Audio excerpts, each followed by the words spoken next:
Thank you so much. The next item on our agenda is the special recognition, and that would be for EDU Innovate grant recipients. Oliver. Great, thank you.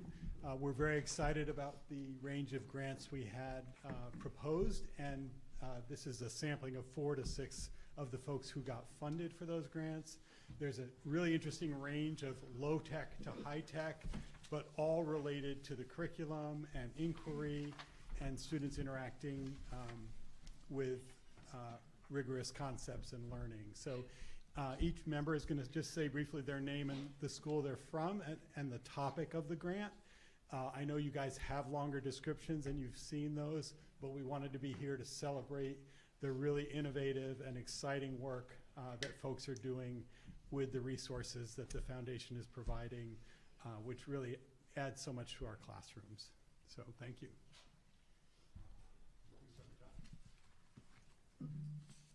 How you doing, everybody? Hi, welcome back. Here's a familiar face. This is a little Connor. Do say hi, Connor.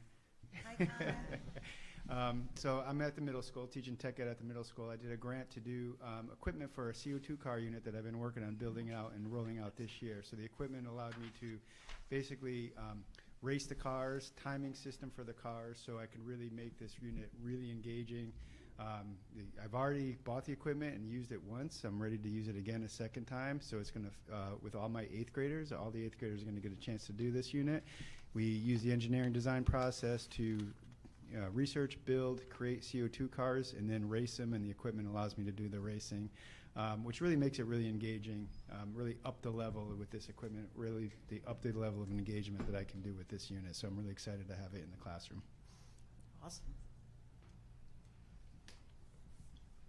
I should stand on my toes. Hi. Fix the mic. Thanks. Hi, I'm Elise Castonguay. I'm the Library Media Specialist at Crystal Lake School, and I am speaking on behalf of all 3 elementary library media specialists tonight. We earned a grant for the Ozobot, the Evo Ozobots, and they're exciting because they're small. They actually fit in the palm of your hand, even though, sorry, we did a great job of taping, but might be at the wrong. Ask Tracy. But what's great about them is that they're so user-friendly. We are going to be able to use them with both our lower and our upper elementary students. As you can see in the pictures, you can use them unplugged, just with magnetic lines. You can even use markers and lines, and the different colors of the markers indicate whether they can go slow or fast. They can do tornado moves, and the kids are really enjoying using them. They can also be used with iPads, and there's a crawler, so it's sort of like Star Wars. You plop the body into the crawler, and then you can drive it that way as well. And at Windermere, they've even been using them with their Chromebooks too. So we're super excited about the opportunities. And I don't know if anybody heard, but there was a Black Friday sale. So we weren't going to have any accessories, but it made all the robots 20% off. So we got 20% worth of accessories with our grant. So that was really exciting for us. And part of it was solar system, and they do solar system unit in a couple of grades. So we're excited to see how that can enhance their learning. Thank you. Great.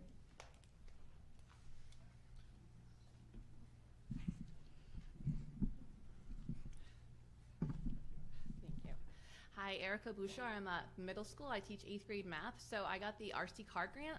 So I am using that for the kids to collect real life data. The leading question was, how long would it take your RC card to get to the high school? So the kids were timing it in yards per second. So they had to do a lot of conversion to get here to the high school. So a lot of math involved. And there was so much data collecting that I'm going to bring the RC cars back to do scatter plots and talk about line of best fit, because that kind of really fits and ties in very well. So I'm very excited to get a couple uses out of these RC cars. So thank you.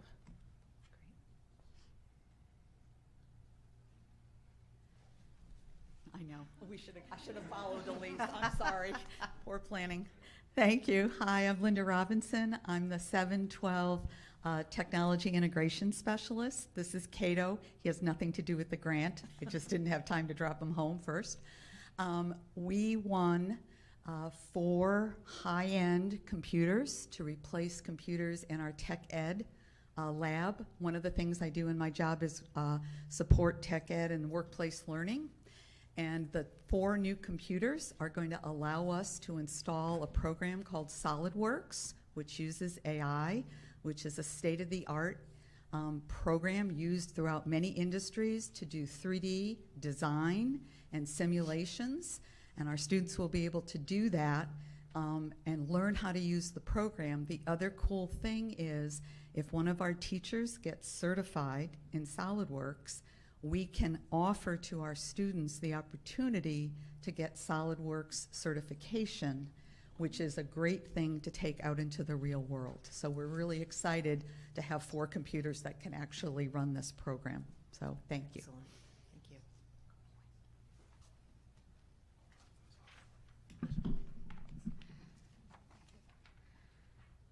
Hi, I'm Subha. I have applied the grant here for the chess club.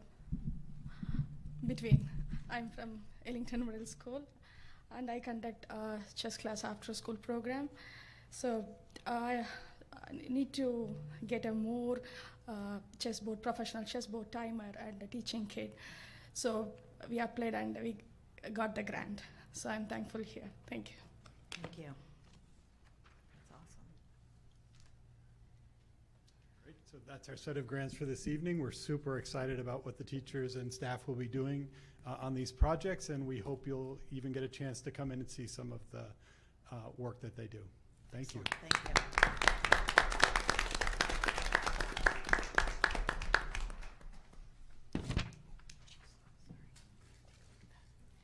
Thank you very much. The next item on the agenda is the board chair report.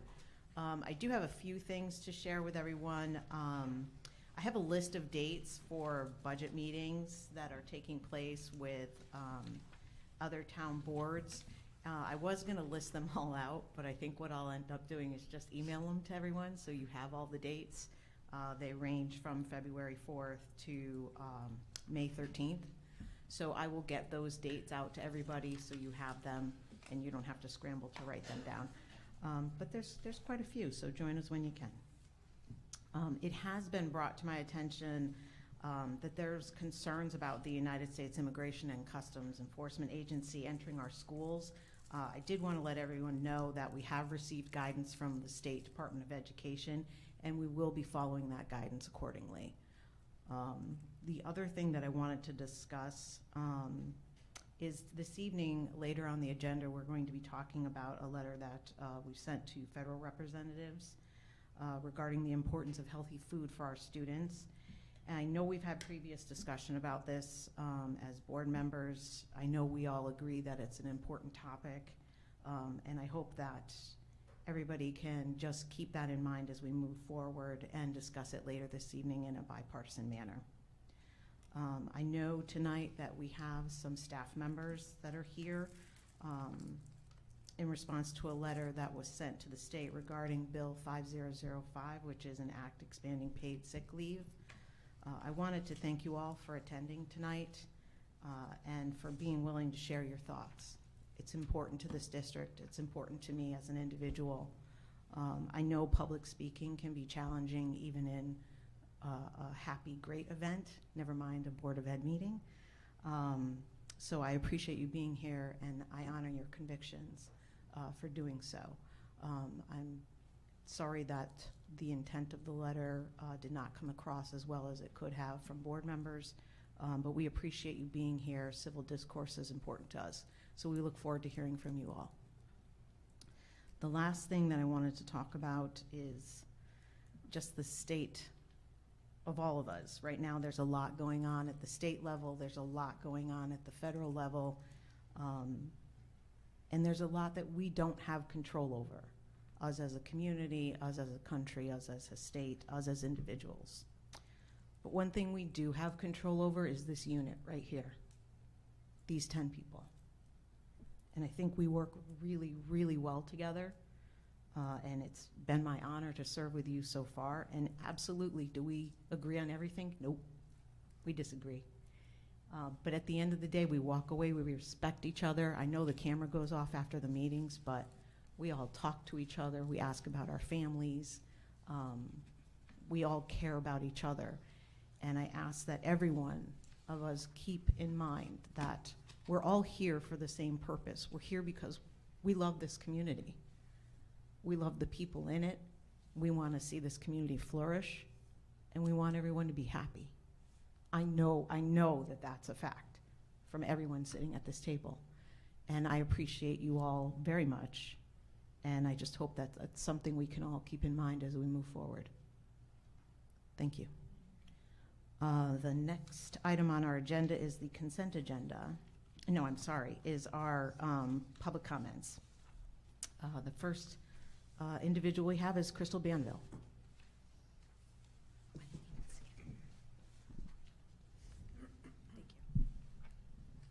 Good evening. Good evening. I wanted to take this opportunity to speak publicly as a parent and a fellow public school teacher in response to the letter that was sent to families on January 13th regarding the lobby on the Connecticut paid leave legislation. To be clear, I'm not employed by Ellington Public Schools. I work in a neighboring district. I believe that the overall tone that was sent to families expressed a concerning misrepresentation of the professionalism of our teachers. There's this underlying insinuation that teachers will abuse this new law to grant themselves a bonus 3-day weekend due to the lack of notice required. Furthermore, that the sudden onrush of teachers who will take advantage of these accrued hours will incapacitate building coverage, creating unsafe conditions for students and staff. Now, as someone who works within the public school system knows well, anytime employees are absent, it does create some interesting challenges. But these challenges are brought on by the flu, respiratory illness, etc. These are not challenges that any teacher within the Ellington public school community would willingly bring upon their colleagues and their students. For as any teacher knows, it is far easier to call in sick than to create a day's worth of subplans and deal with the ramifications of having missed a day with your students. We have close to 100 standards that we need to teach cross-content, and only 180 school days to do it in. To suggest that teachers would abuse this law is hurtful and misguided and out of touch. While the board is opposed to the new legislation, it's my belief that this new legislation could actually offer some solutions to building coverage issues. The ability to take an hour leave could actually establish a more efficient use of the subs that we do have. And speaking of, substitutes are essential employees. They are critical to the district. They adapt on a moment's notice to step into sometimes germ-infested classrooms that a teacher who just came down with the flu stepped out of. They deserve sick days too. Anyhow, there have been many, many times in my career as a teacher where I've just needed 1 hour for an appointment, but I've been forced to utilize an entire half sick day due to lack of options. Now, because of the legislation, rather than taking an entire half-day block, that substitute could be available to provide coverage for somebody else for those remaining hours. Everyone could benefit from this new legislation. Students get more time with their certified teacher during the school day, and then the substitute is available to push in if an emergency coverage situation should occur, which it does often. An emergency meeting is called, someone's children were sent home sick from school. This was the lens through which my district chose to view this legislation. They really believe in the well-intention of its teachers, and I believe we need to as well.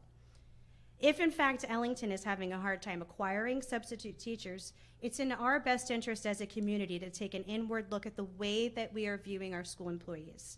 We have to do a better job of treating the teachers in our district like the competent, caring, dedicated professionals that they are. This isn't the first time I've spoken at a meeting regarding the treatment of our teachers. There seems to be some disconnect happening. We're not well calibrated. I really would urge you to establish some sort of protocol that puts you as board members into the classrooms of these teachers on a monthly basis at minimum. And I don't mean a quick wave from the door, how are you? I mean real quality time during that day-to-day grind. Talk to the kids during reading workshop. Ask them what they love about our schools. What's going well? What is their vision for an improvement if they have one? We really need to understand and appreciate the dedication our teaching staff has for our children each and every day. Please consider the power of your words and the impact they have on the community and how the community views the wonderful teachers in this town. Thank you. Thank you. Our next speaker is Katie Harity.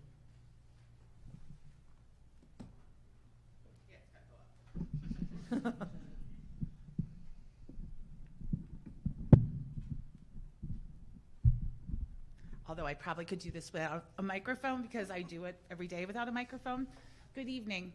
I'm Katie Harity, and I teach 6th grade ELA at Center. This is my 30th year teaching there, and I continue to just love my job. Yes, love. While I might not enjoy everything about my job and what it requires of me, I have it pretty great. I get to read and write with kids all day long. How can you beat that?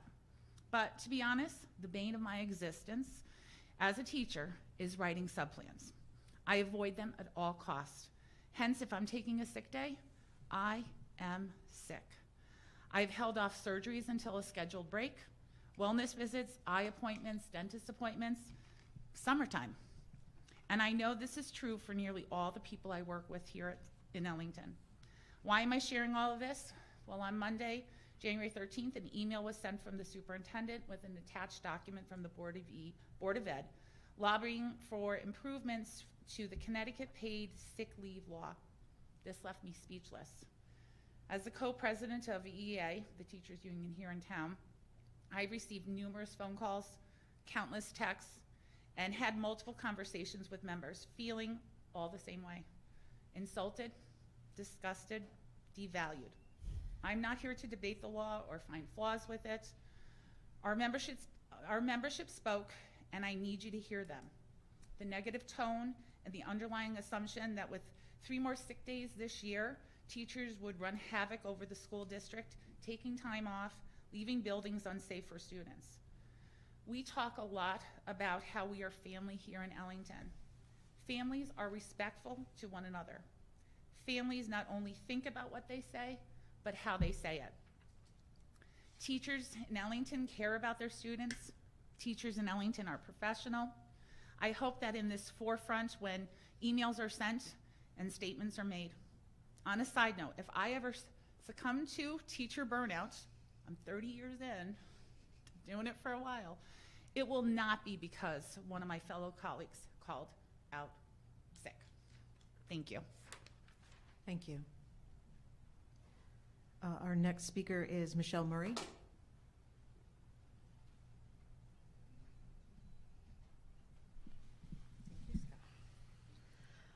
So let me start by saying that we have amazing teachers, paraeducators, and staff who work in Ellington. They are hardworking, dedicated, and professional, and I don't believe any law is going to change that. It is important that we acknowledge their feelings, listen to their concerns, and hear their perspectives. That is the essence of our Seeds of Civility, and I really appreciate everything they do and know they will continue to work hard for their students each and every day. That said, the reason I'm speaking here tonight is because I don't want us to, as a district, to lose focus on the importance of bringing awareness to the impact of the mandated legislation regarding Connecticut paid sick leave. This law can potentially have a significant impact on our school district, and as you highlight in your statement, will have the greatest impact on our urban school districts who already struggle every day with providing substitute coverage. As both the president of the EAA and a principal in the district, I support your efforts as the board to bring light to these issues and concerns around legislative mandates that have significant impact on our school district and districts across the state.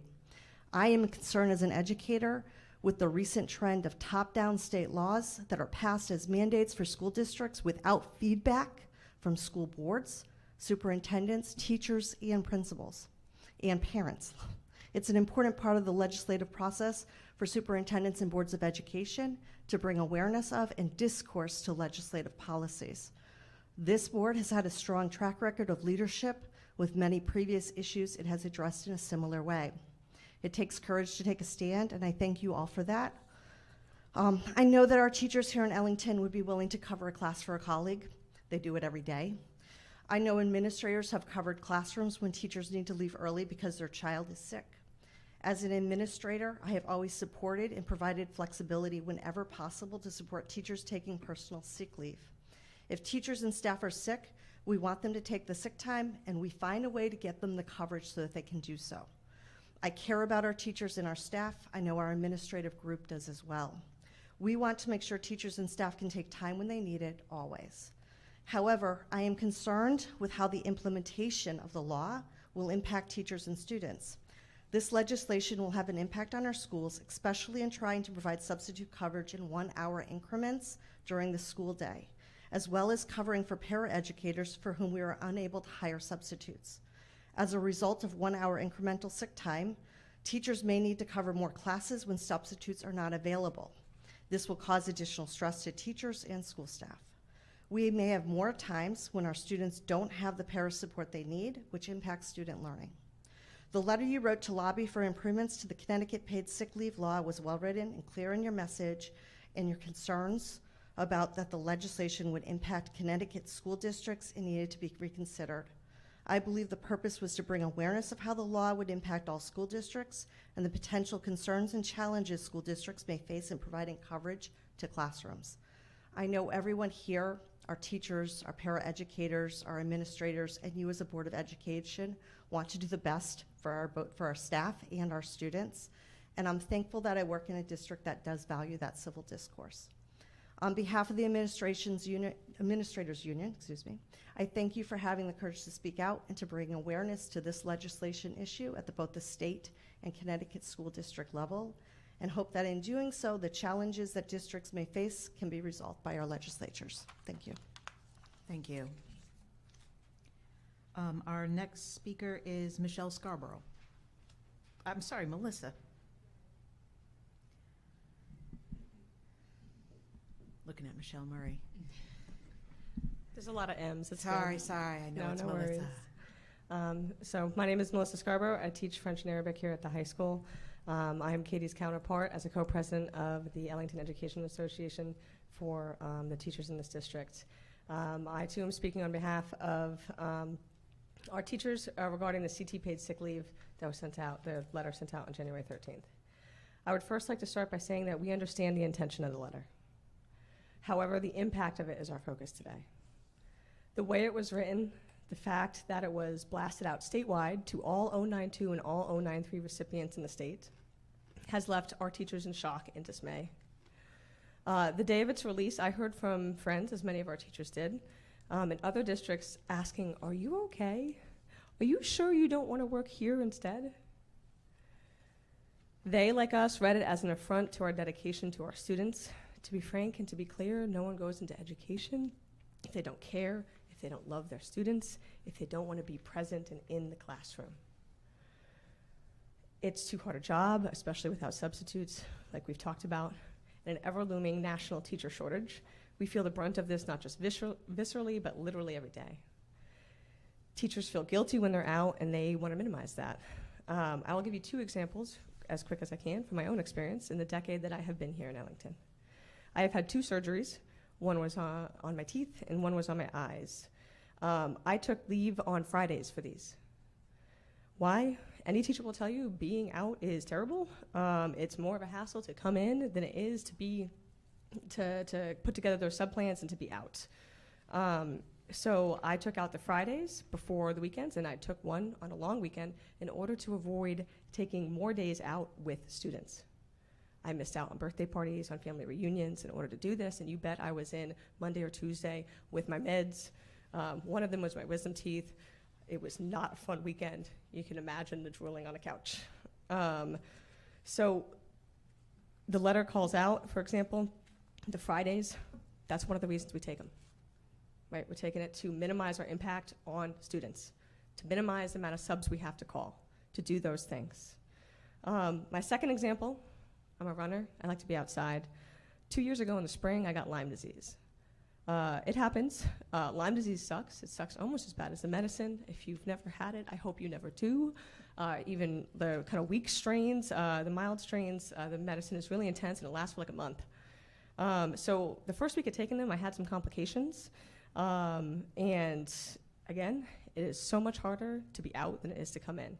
So I thought, it's the springtime. I work at the high school. There are AP exams coming. I got students that I need to see. I got to support them. I got to be here, right? I'm not contagious. I just don't feel good, so I'm coming in. The third day of the medication, I was in the main office with my principal working on scheduling because I represent my department. 1 minute I was fine. The next, that feeling when you start to feel the mucus kind of coming up your throat? You can sort of feel the heat kind of come to your face and the rest of your blood like drain from your face. I'm sitting there thinking to myself, oh no, my luck is that Mr. Guidry knows me pretty well. He saw that I went quite flush, and he noticed that I was not articulating particularly well.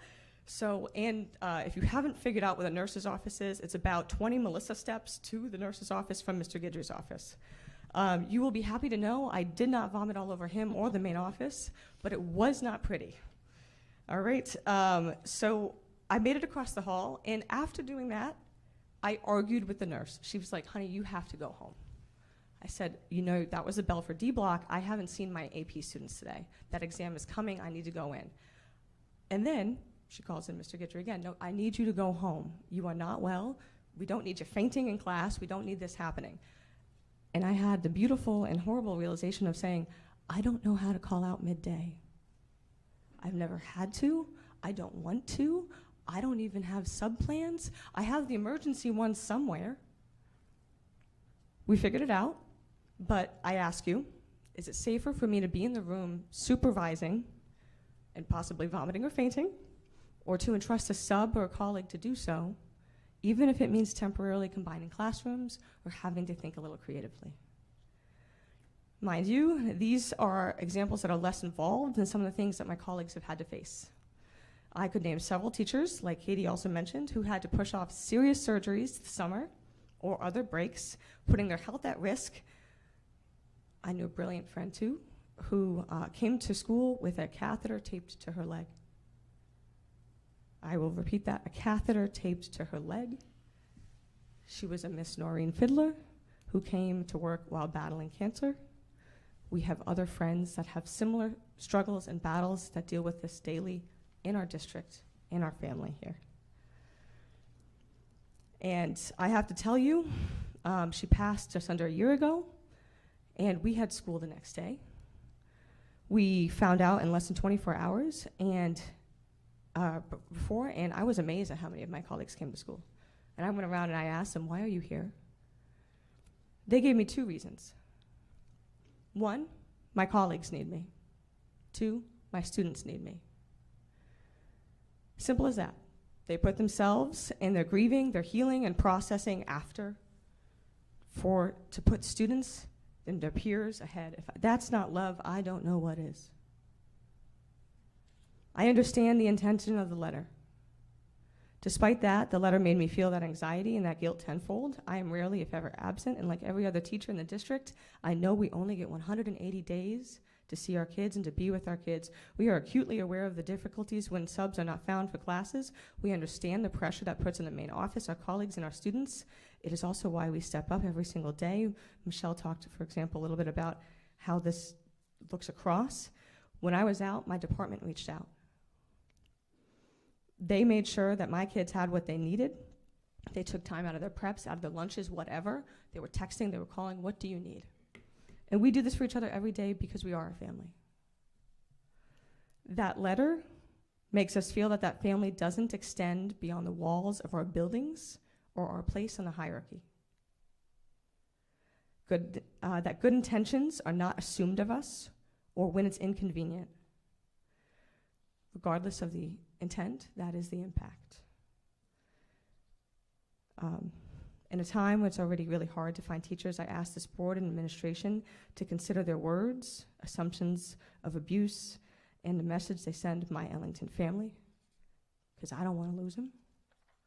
And I know they could be doing a million other things with their talents, but they don't. They're here because they love our students. We all do. I conclude in my very lengthy, full of feeling thing here. We assume good intentions within the letter. And we ask that you don't assume that we will abuse sick leave, assume that we are professionals, assume that we know what is best for our health, and assume that we would be in the classroom if it were the safest option. We love here in Ellington. We love with every bit of our being.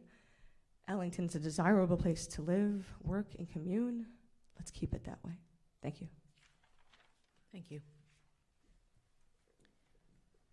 Thank you. Our next speaker is Lori Badger.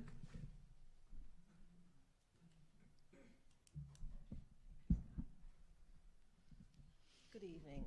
I remember being with you guys a few weeks ago, participating in a workshop that I was invited to attend, and at the end of the meeting, I decided to stay for a few minutes.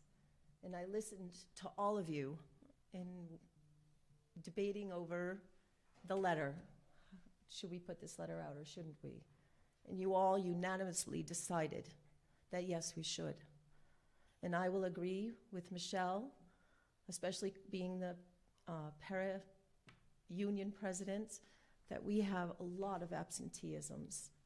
And taking an hour in midday, we have so much to cover that it leaves students without coverage. And I just think what you guys decided as professionals, doing this on your own time for the benefit of our town, you were hired, elected to be here, and I respect your decisions.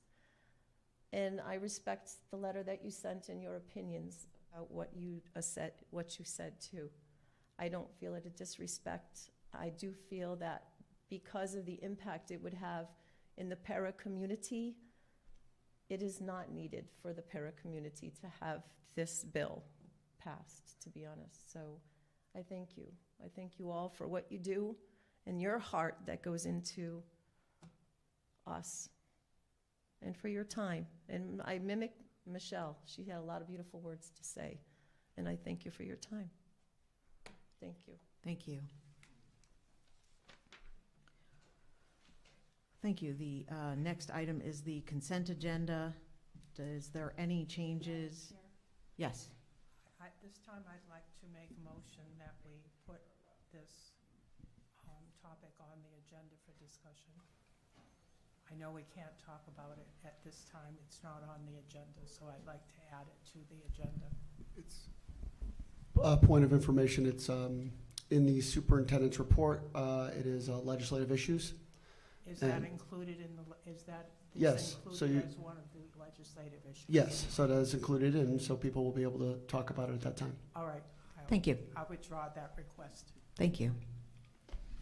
Are there any questions on the consent agenda? Any items wishing to have removed or changed? Hearing none, the consent agenda stands. Reports and discussion items, special report. Discussion and possible board action on the proposed budget. So hopefully everyone received the additional information that Dr. Nichols sent out regarding additional budget changes that we have available. So I would like to open that up for discussion. Right now we're looking at a total decrease, a total increase of $1,350,213, which is a 2.89% increase year over year. Alicia, did you have some? I'm sorry, I didn't even see you step up, honey. I'm sorry. Just in case you had questions, I figured out. Excellent, thank you. I appreciate that. I just want to say thank you to Alicia and Dr. Nickel for putting this together. And I know that when we had met, we had said we really wanted to get it below 3. And I read over the places where we are doing reductions, and I think that a lot of it was out of the box. It was good thinking, and I appreciate your due diligence in what we had asked you to do. So thank you. And I for one, am happy with the 2.89 and where we stand. Thank you. Anybody else have any comments, questions, additional items they saw that potentially could be cut or removed from the budget? Yes, I do. Yes, Gary. Yeah, I'm concerned about what the madman in Washington's going to do next with our budget, because there's, I guess, $700,000 that is in our budget from the federal government, and we don't know either way where he's going to come from, what rat hole he's come up next. I mean, he was stopped this week, but it's, do we have money to cover that if we're cut out of that funds? So I can confirm, Gary, that even if that was to go through, our federal funding that we have would not be affected by that pause because of the group that it's in. Is that the food services too? Food services as well, yeah. So there's no cutting of, so children will continue to have their lunches. We will continue to have our funding. irregardless? Yes. Okay. I just want to echo Jen with saying thanks for the good work. Came in with a good budget, but then with us, we asked, hey, let's try to work it a little bit better. So appreciate all the number crunching and extra hours that you guys spent on this. So thank you and your team.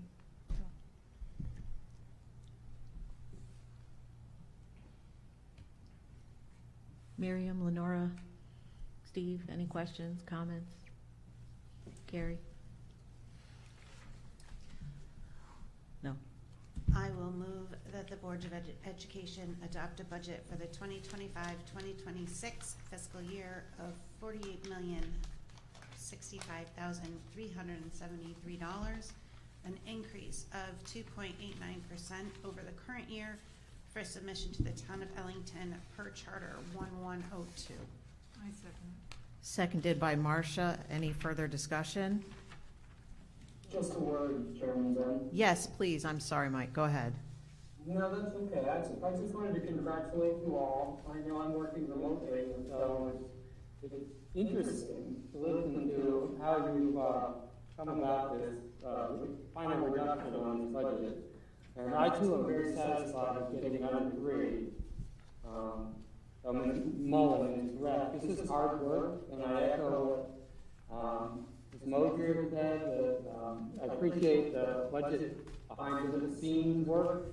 This is not an easy budget for you to come up with, and so I'm looking forward to supporting it, and I'm hoping that this year we can have a very smooth process, because we can make it apparent to everyone, I hope, Scott, just all the work that has been done behind it at this point, particularly the right sizing of some of these budgets and the efforts to make it as clear going forward as it can possibly be. So thank you for that work. Thanks, Mike. I appreciate those comments. Any further comments, discussion? I just can't support the budget with this federal money up in the air. Okay. There's just too much still out to be able to say, yes, I support this. Okay. Any other comments? Okay, I will ask for a vote. All in favor signify by saying aye. Aye. Aye. Opposed? Nay. Motion carries. We will move the budget forward to the Board of Finance and Board of Selectmen. Oh, abstention, sorry. Did you guys vote? Yeah, we did. Okay, I just want to make sure I didn't hear everybody. I didn't hear you. Do we want to do it? Do you want to do Roll call? roll call? Or we, I'm fine, I just wanted to make sure, because you normally. say sorry, I anything. did not say Roll abstentions. call would be. Okay, let's do a roll call, that's fine. Nope, that's fine. Mike, we're switching to a roll call. Can I ask for your vote, please? Aye. Gary? No. Marcia? Yes. Angie? Yes. Jen? Aye. Gary? Aye. Steve? Aye. Lenore? Aye. Okay, the ayes have it. Thank you. The next item on the agenda is the regular board committee reports. Curriculum. Dr. Young, you're back up. And here comes Oliver.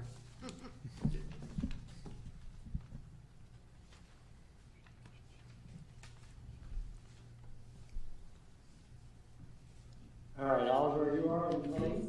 Yes. I'd like to report to you that we had a meeting last night, and I believe you've got the minutes. Is that correct? In front of you? Yes. But we'll just talk you through the 3 items that were on our agenda. The first, we had the honor of Mr. Gidry, the high school principal, present to brief us on the new Ellington High School draft revision of their daily schedule. Many of you know that he was very proud of a straight A schedule that he had put in place, and it was working very, very well. But this was another case of a state mandate that was mandating 30-minute uninterrupted lunches for all teachers. And so to accommodate that request, and to also stay within some of the guardrails of a straight A schedule, which is that it's predictable every day and the start and the end time of the schedule don't change. He put together a committee of, I think, 8 volunteers, was it, Oliver? Yes.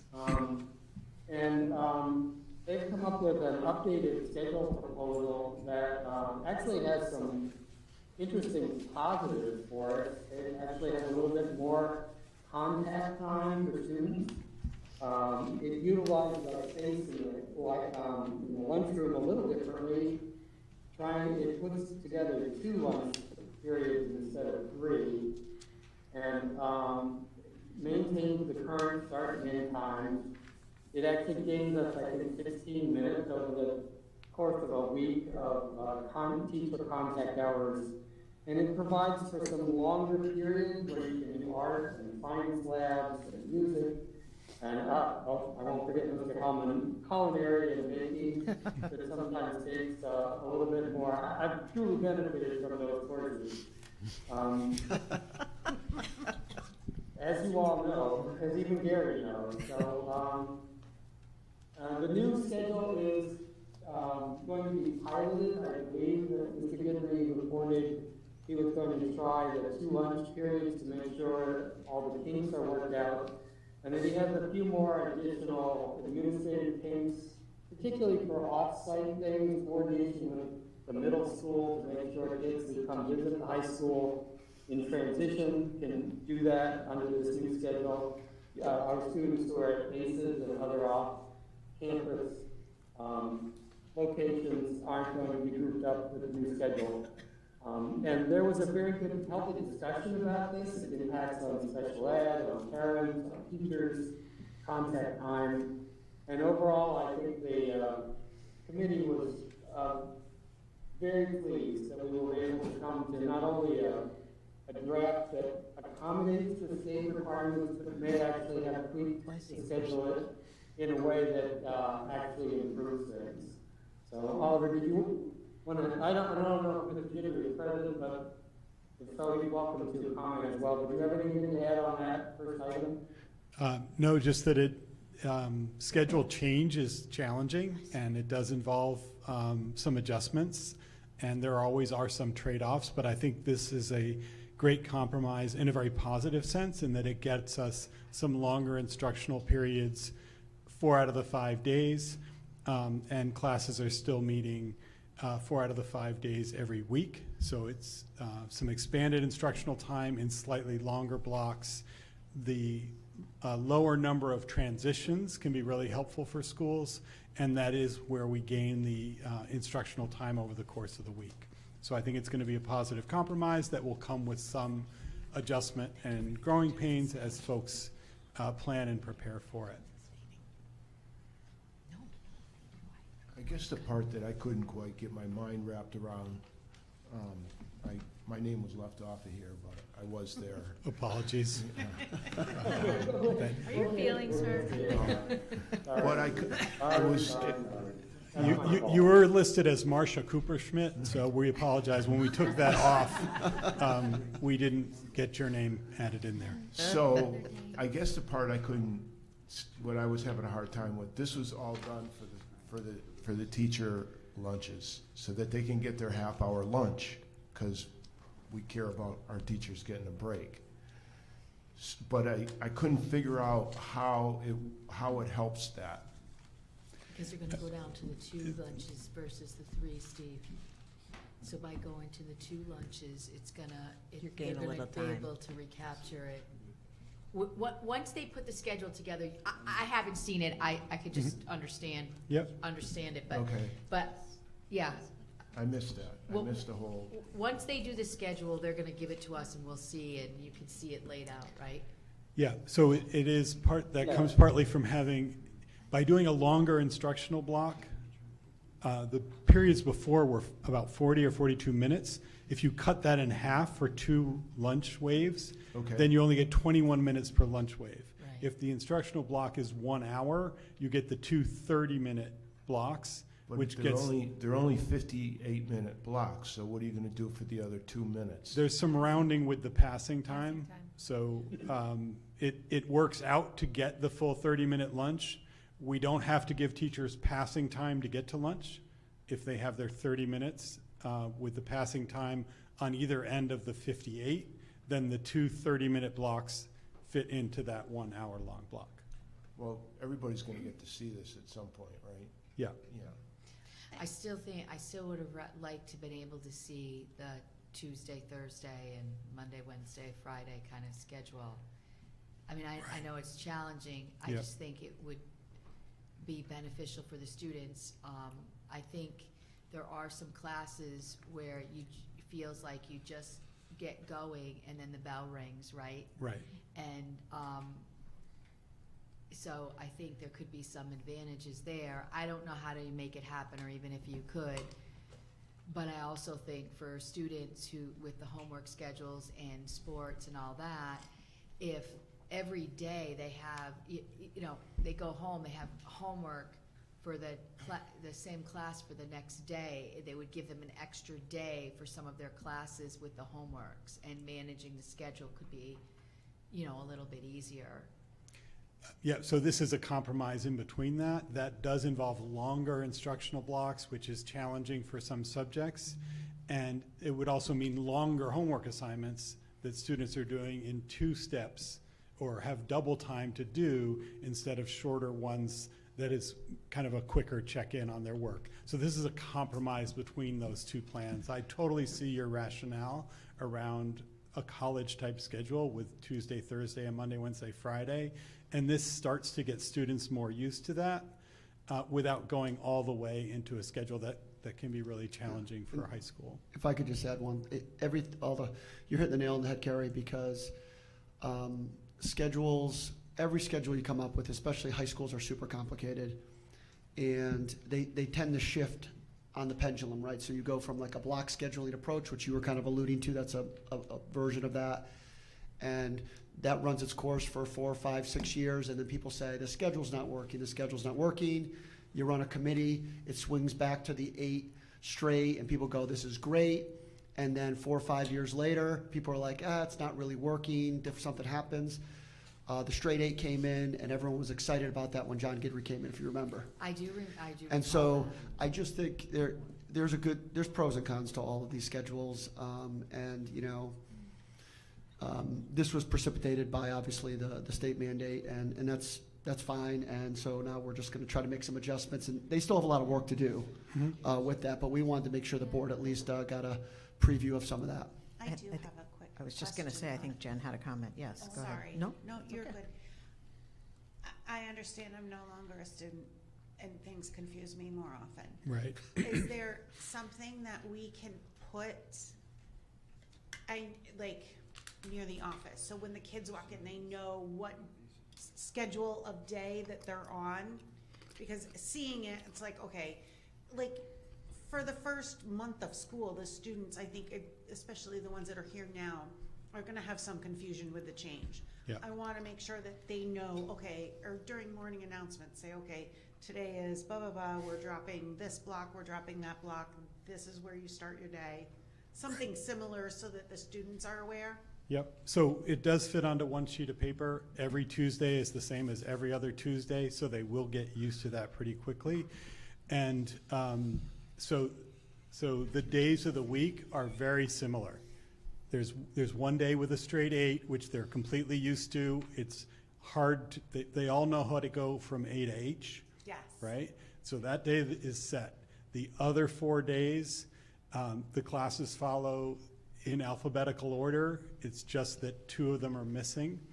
And my experience with schedules like this is that students get used to it in 3 days, teachers get used to it in 3 weeks, and administrators figure it out within the first 3 months. So there's sort of an age trajectory there. I'm thinking of the open house where we have to follow the schedule, and I'm like, oh gosh. Yeah, and I won't even ask Oliver when the board finally gets it. I wasn't going to go there, Michael, but it is I do find students adjust quite quickly. It is a bit of change, but they're quite adaptive around that. And if you look at it in Infinite Campus, your day shows exactly what your day is. So for students who are looking at it that way, that will also help. But we'll make sure there's plenty of exposure in advance for folks to get used to it, because it is, you do wonder, right? It's not. Is that happening this year or next year? Yeah, they would be able to see that for sure. In the fall? In the fall. Well, the change wouldn't be Yes. till the fall, but they Okay. would be able to see it and interact with it. Okay, that's fine. In the spring. Thank you. That's interesting, Oliver. You said Infinite Campus can put a student dashboard together?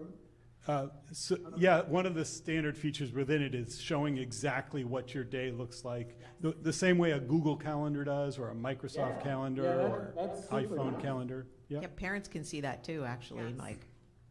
Yeah, I think that's the spirit of what Jen was saying, that they each have they could see, like I check the weather every morning, and I have to, these days in my life, I have to check even what day of the week it is on my phone, so, I think kids could do that too, if the student dashboard has that already in campus.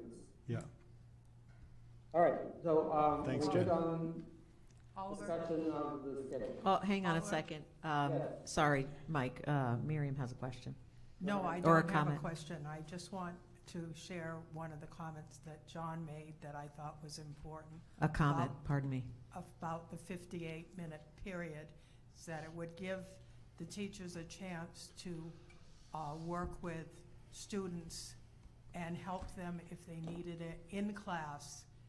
And that also addresses Carrie's concern about homework, because the students who don't need the extra help could use that time to get started. But I thought that that was an important comment, and I wanted that shared and on the record. Thank you. That's not in the minutes, actually. I do want to add that. I believe he also said that there would be some need, Oliver, for some professional development with using that extra time in some ways. Right, teachers will be planning how to cover what they're used to doing in 5 shorter days with the 3 longer days and the 1 day that's still in line with the exact schedule of this year. So that's some adjustment for them to pace things out, but it does allow for that more time for student interaction, student discourse, and dialogue within the classroom, and that's something teachers will work on planning for. Yeah, Oliver, can we just say there'll be one more round of those edits? Those are good. I know the minutes of any meeting can be adjusted at any time, but we'll recirculate those, because those are some good ideas and comments. Great. And Steve, we'll even put you in.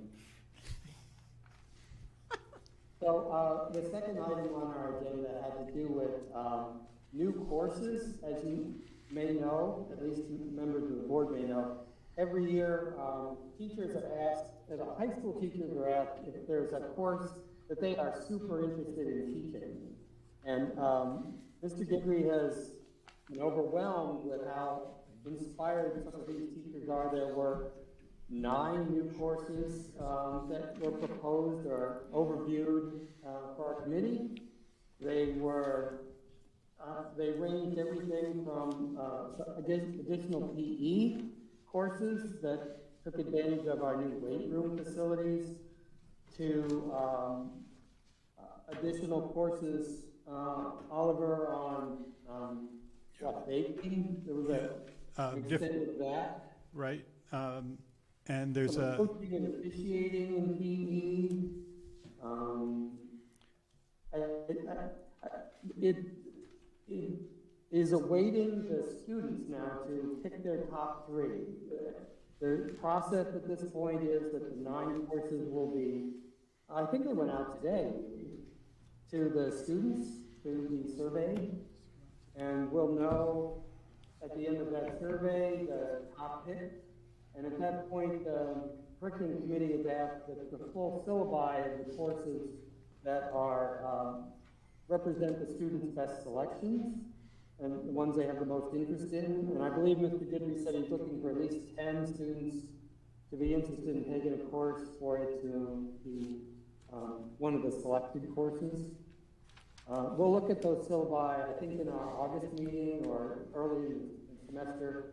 And at that point, we'll know more details about some of these interesting new proposals.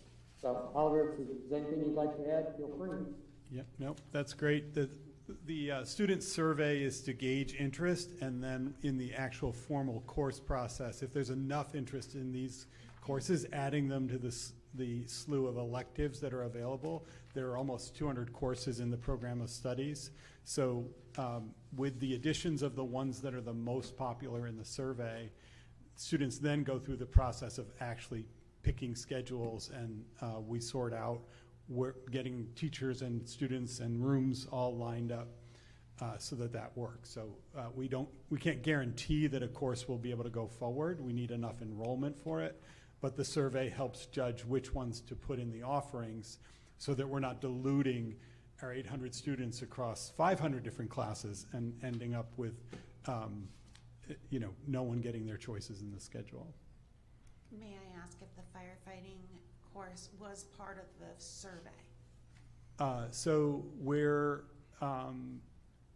I need to check and see. I think there was a reference EMT, wasn't it? around an EMT course. So that one is. There was an EMT course, the firefighting one was not there, but we've had to continue discussions about that, Jen. It does require a teacher to be part of that if it's going to be done for credit. And Linda Robinson is actually looking into how a few other of our Connecticut schools have offered that very same similar course. So we're working on it. So there's an option for a work-study experience that would provide that course without it being in the regular schedule. Students would be able to, we're looking to set it up so that students would be able to enroll in that as part of our kind of work-study experience. Thank you for continuing to look into it. Thanks for continuing to ask. And very quickly, I'm sorry, the third item on our agenda was an update on the workings of an AI advisory ad hoc committee. And so the curriculum committee listened. We had several members, including me and Oliver and Mr. Guidry, who are on that committee, but there are several others. And we just wanted to update you that that committee has continued to talk about how to support teachers and parents and students in wisely integrating AI into their learning, and to allay some of their fears about cheating and deepfakes and the kind of malicious intent that AI can be put to. So we have drafts of 2 documents that we circulate. One is a user guide that's for teachers, students, and parents, and the other is kind of a belief statement that overviews what we think are the themes at this point. But our committee is also, learning along with many of the teachers, and certainly Mr. Guidry was reporting that the high school teachers, at least, many of them have put AI into their personal goals for the year.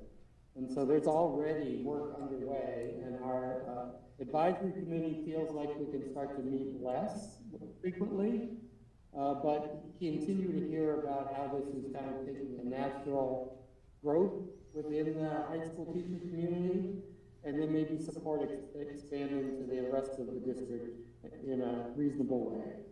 So with that, Oliver, if you have anything further to add, otherwise, that's my report. Thank you. That's great. Thank you. Can I make a motion to move, upon recommendation of the Curriculum Committee, the Board of Education approve the 2025-26 high school course catalog per review of the syllabi? Were we going to add that? I would like that in there, if we can keep it in there. I'm sorry, what was that? Per review of the syllabi at the beginning of August, or whenever it comes out. Yeah. Second. Yeah, the curriculum committee would like to, it's hard discussion, the curriculum committee would like to see full syllabi before we fully endorse the new courses. And that was Not seconded? the full 200, Sorry. just the new ones. Seconded by Miriam? Yes? Was it you, Miriam? As amended, yeah. As amended. Any further discussion? All in favor signify by saying aye. Aye. Opposed? Abstain? Motion carries unanimously. Thank you. Oliver and Dr. Young. Policy meets next week. Communications agenda, I know you're TBD, but do you have anything that you? No. Okay, I'd just like to check. Yes. Operations is next week on February 11th. February 12th. 12th. The 11th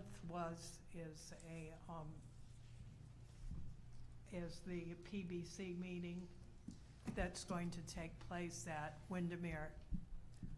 And Alicia and I agreed to move it to the 12th so that we can attend that meeting. I like it. I like it.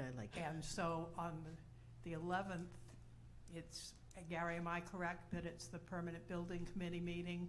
Yes. And last month, they said that they were going to do the meeting at Windermere, 5:30, and that we could have a tour. So if you want to see the building prior to its opening, be there on the 11th. And I haven't seen, I looked for an agenda last week and I didn't see any out yet, but that's what we were told last month at the Permanent Building. 5:30, that's a time change, yes? Usually they're 6 o'clock for there. Yes, but Okay. they were going early, and Okay. we'll all get, anyone who shows up will get a hard hat and, wear appropriate shoes, and we'll get a tour. February 12th. No, the 12th. The 11th. Oh, the 11th is the, February 11th is, yes, Is the sorry. Permanent Is Building Permanent Committee. Building Committee, And the and the 12th 12th that's- is. And that's at Windermere. Can you At send those Windermere. out in an email with the other meetings that you're talking about? The 12th is the next operations. I didn't tell Alicia that I was going to promote this meeting, but, February 11th and February 12th. I'd love to is see it, so operations. thanks. I'm anxious to see it. It was supposed to be last month, but they didn't get that together, so I'm really anxious to take a tour of the building. And so show up if you want, if you're nosy, you want to see what's there. Thank you. Thank you. Finance. Steve, what do you? We didn't have a meeting. Well, we did. We met all. Well, that's true, everybody. Every day, every day. Pretty much everybody was there for that, so. I don't know if Alicia has anything you want to bring up. Well, we kind of passed the budget, we passed it already, right? So we're kind of in a good spot. Great. Administrative reports, superintendent report, legislative discussion. Okay, thanks, Chair Zen. I have 3 items. Miriam, the third item will be the paid sick leave, so that you'll have plenty of opportunity to speak on that, okay? Okay, great. Thanks for bringing that up. So I wanted to, listen, the legislative session is really moving fast, just like a lot of things are moving super fast. And I think there's really one positive thing that, if you guys remember, Brian Greenleaf, our past Director of Finance and Operations, and Jamie Foster is one of our representatives, and myself we're working to support a bill.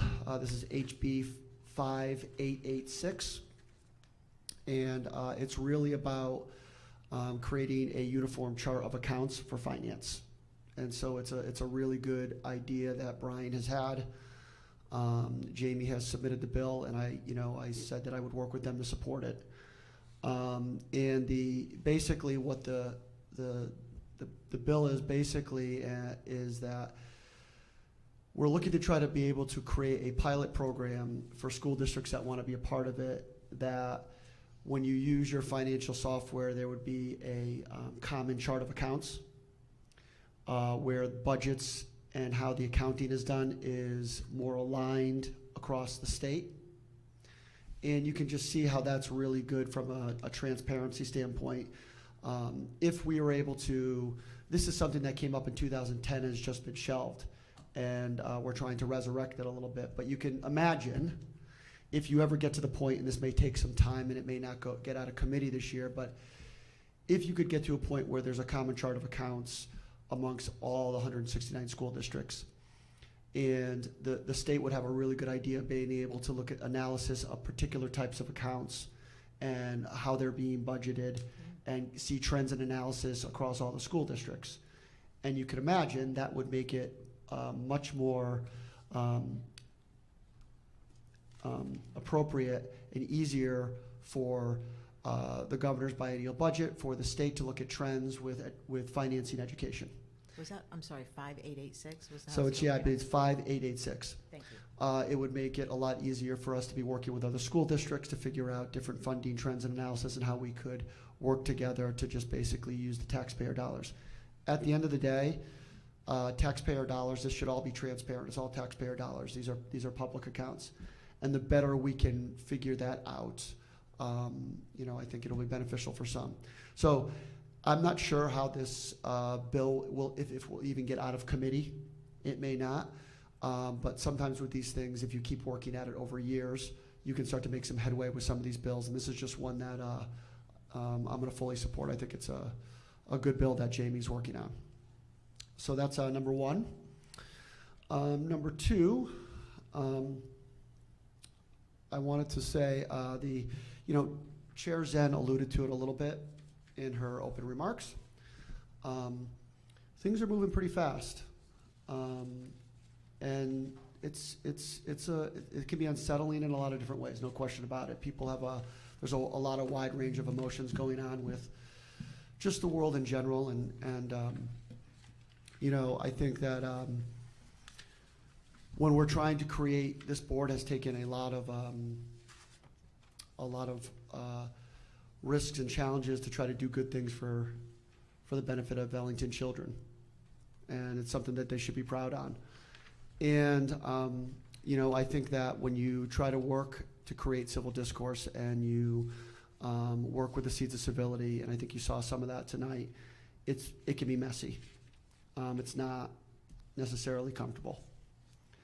For this particular topic with the healthy food in the National School Lunch Program, I think what's really exciting about this, and this is what the board all agreed on, and those I've spoken to all over, is that everyone agrees that we're not quite sure, but something's not right with the food, and it's impacting our kids, whether it's ultra-processed food, whether it's chemicals in the food. We don't know all the answers, of course, but we know something's not right, and people want it fixed. And, I listened to, I know Dr. Williams in our last meeting, she said she didn't, particularly like the last paragraph in the letter, and I appreciated that. Miriam in that meeting expressed some concerns about certain things in it. I know that I got some feedback in ways from Jen Mullen, who said, I support the concept, but certain things in the letter I don't think are necessary. I got a nice email, Jen and I, from Carrie. I appreciate it. She had read through the letter and she made some edits and suggested them. And then I gave her a call on the phone. And I think the point is well taken, is that we all agree on the concept of the topic, right? So we want to see something happen. But Carrie said, I think it's more important that we have a bipartisan, as unanimous as possible, Democrat and Republican, people want to vote for this and sign it. It'll be more impactful. Unaffiliated. Yes. Thank you. Right? Will be more impactful if it's done that way, as opposed to, a partisan vote where not everyone is included because they don't feel comfortable with the language. And I think it's a good point. And I think that will be more effective lobbying when we have more board members saying, I'm behind it. And so I took those suggestions. Tracy, do you have yeah, this was just literally today I was doing this, so we couldn't get it to you, but I took you got the second update, I emailed it to you, but I took the suggestions and did a third update. And so Tracy's just gonna pass that forward. And the basic of the changes is I've removed any references to Congresswoman Delora and the work that she did. And then I removed any names of the other administration in the letter. And that was the suggestions that Carrie had, and other people had similar types of thoughts. So I put this out for the board's consideration and open it up for discussion as you look through the letter.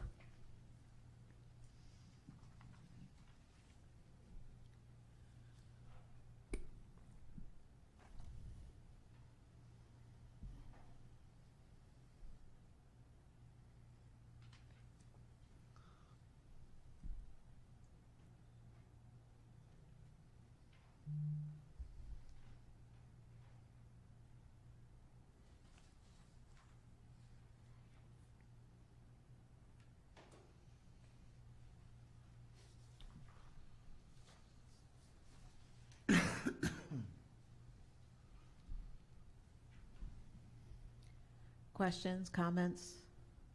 I haven't finished reading. Oh, beg your pardon. Beg your pardon. I'm sorry. Take your And time. it came out like I haven't. It was a little bristly, but I was like, okay. Thank you for. I didn't mean the That's tone. fine, that's fine. I just was. You were deep in thought. I get it. It's all good. I just want to say thank you for taking what we had to say into consideration. I don't think, again, anybody on this board disagrees about what we're trying to get across. I no longer have any concerns with that. I think we do need to be much more careful with what we put out, because as we learned tonight, our intent isn't always taken the way it should be. I think we need to monitor everything that goes out. Some of the words that were in one of the letters I saw actually didn't come from the letter we saw, but it came from your email prior to sending out the letter. So I want to make sure that if this does go out in an email form to the Ellington family, that we're very careful choosing our words. Sure, that's, when attaching yeah, it. that's reasonable. Sure. One of the things I would suggest, and I talked to Scott about this, is I said that I would no longer agree to have my name put down electronically, that in the future, if I signed any letter, I was going to go in and read the letter and put my name on it, and if it wasn't the letter that I had voted on, I would not put my name on it. That makes sense. So I don't know if that, it was real convenient to say, oh, sure, put my name on it, but it came back and it bit me. I think as communications chair, I'm really heightened, I think is the word now, as far as, I think the emails, the attachments are exactly what we're signing, but the emails prior and the wording when it's attached can be misconstrued and misinterpreted. So I want that. Sure. Yeah, no, I think that's a fair point. Sure. Yeah, absolutely. Other comments? I'm thankful that the conversation is starting. I think that, healthy food has been a big part in our family for a little while with our farm and things and having fresh items locally. And I think just having us, all of us behind something like this to be able to start a conversation so that some of this, maybe we can put more research into and monies into the science behind some of this stuff. We don't really know what it is, but let's start the conversation, and I appreciate that the board is willing to do that together. Any other? Oh, yes, I'm sorry. You're blocked, Lenore. I'm sorry. Go ahead. Are there any options for us doing things on the local level within the purview of the national lunch program? We live in a farming town and have, as Andrew is saying, we have access to quite a bit of fresh produce, fresh animal protein. Do we have any leeway within these programs to do something on the local level? Yes, and Alicia. Did I set you up? Yes, no, it's good. That's good. Yeah, thank you for that. That's good. So we actually, as part of the National School Lunch Program, and in the state of Connecticut, we have a local requirement that we actually have to meet as part of that program. And so what I can do is I can get you what that is. I know we get like apples locally. We also get USDA and fresh food contributions. So I could come back and we can talk about what that looks like, because it would be what pieces come from where and how big of our portion is those local foods and what comes in as local foods. We also work with Whitson's. They come in and they'll do like a thing of the day. So they came and they did the salmon, or they came in and they did acai bowls. And we're trying to expand that to bring in more healthy foods. But I would like to report on that further for you. And it's just on that, Miriam, it's super, Lenora, we're making some headway, but it's it's baby steps. One of the things that I hope the conversation in the letter kind of addresses is there's so many regulations that make it difficult to make quick, bigger strides. And I'm not an expert on all the regulations and what that would actually take, but people that are federal representatives able to work with the FDA and U.S. Department of Agriculture to say, let's streamline this more, let's make it in a way better to be able to allow for the local food sourcing in an affordable way and at a larger scale. That's what we're hoping for. So we've been taking baby steps, and we want to take bigger steps is what we want to do. I think perfect example is, coming in, saw Mr. Hillman in the parking lot, and we just got talking about egg prices. And he's like, I would love to use local, but right now I'm somewhat restricted because of regulations. So I think that's something, I'd love to see more research go into that to figure out, can we loosen some of that restriction? Can we shift that in some way? And I would say as a farmer, we'd love to be able to get strawberries into the school systems and things like that. I know some of it's timing for when crops come in, but there's no doubt local's better. Yeah. Lenora, I'd like to share a personal example that I experienced with my child in terms of the regulations as well. So she was in elementary school, and they sometimes do breakfast at lunch. And so she wanted to get the breakfast, but they put a sausage patty on with the pancakes and the eggs, and she didn't want the sausage patty. And they told her, no, you have to take this sausage patty. And, for her, that was something she absolutely didn't want. And when you think about it, I don't know what the value of this sausage patty was, but it was certainly at some level a processed food. But when I called the school and spoke to the principal about it, and I said, she doesn't want the sausage patty on her plate, please don't make her take it, he said, it's the regulation of the government, I have no choice, I can't, we've got to serve the meal just this way. So it wasn't like she could get an option to maybe say, okay, I'll have a little bit extra egg instead of this sausage. It's because the regulations are so strict, that you're forced to serve because of what they're telling us we have to do. And then you're throwing away the sausage. And you're throwing away the sausage. Because she doesn't want to eat it. Right, and she's upset about it. I mean, elementary school, they don't really get that, right? So, and she had other healthy things on her plate, so, it's... And there's restrictions on the sodium content or the sugar, and you will run into issues where you'll say, I want to add more fruit to this meal, but even though fruit's a healthy food, it could exceed that sugar count, and so then you can't do that. And so you have this balancing act of what you have on the plate that day. So I think we want to kind of pull it back to, this discussion is good. I think we could talk extensively. Yes, Miriam. One of the ideas that I asked Scott about on Monday when I spoke with him was, could we talk to Whitson? I spent a lot of time over the weekend looking up red dye number 3 and what it was in, and found I have to give myself a gold star. I did chat GPT and found, I was really revved about this.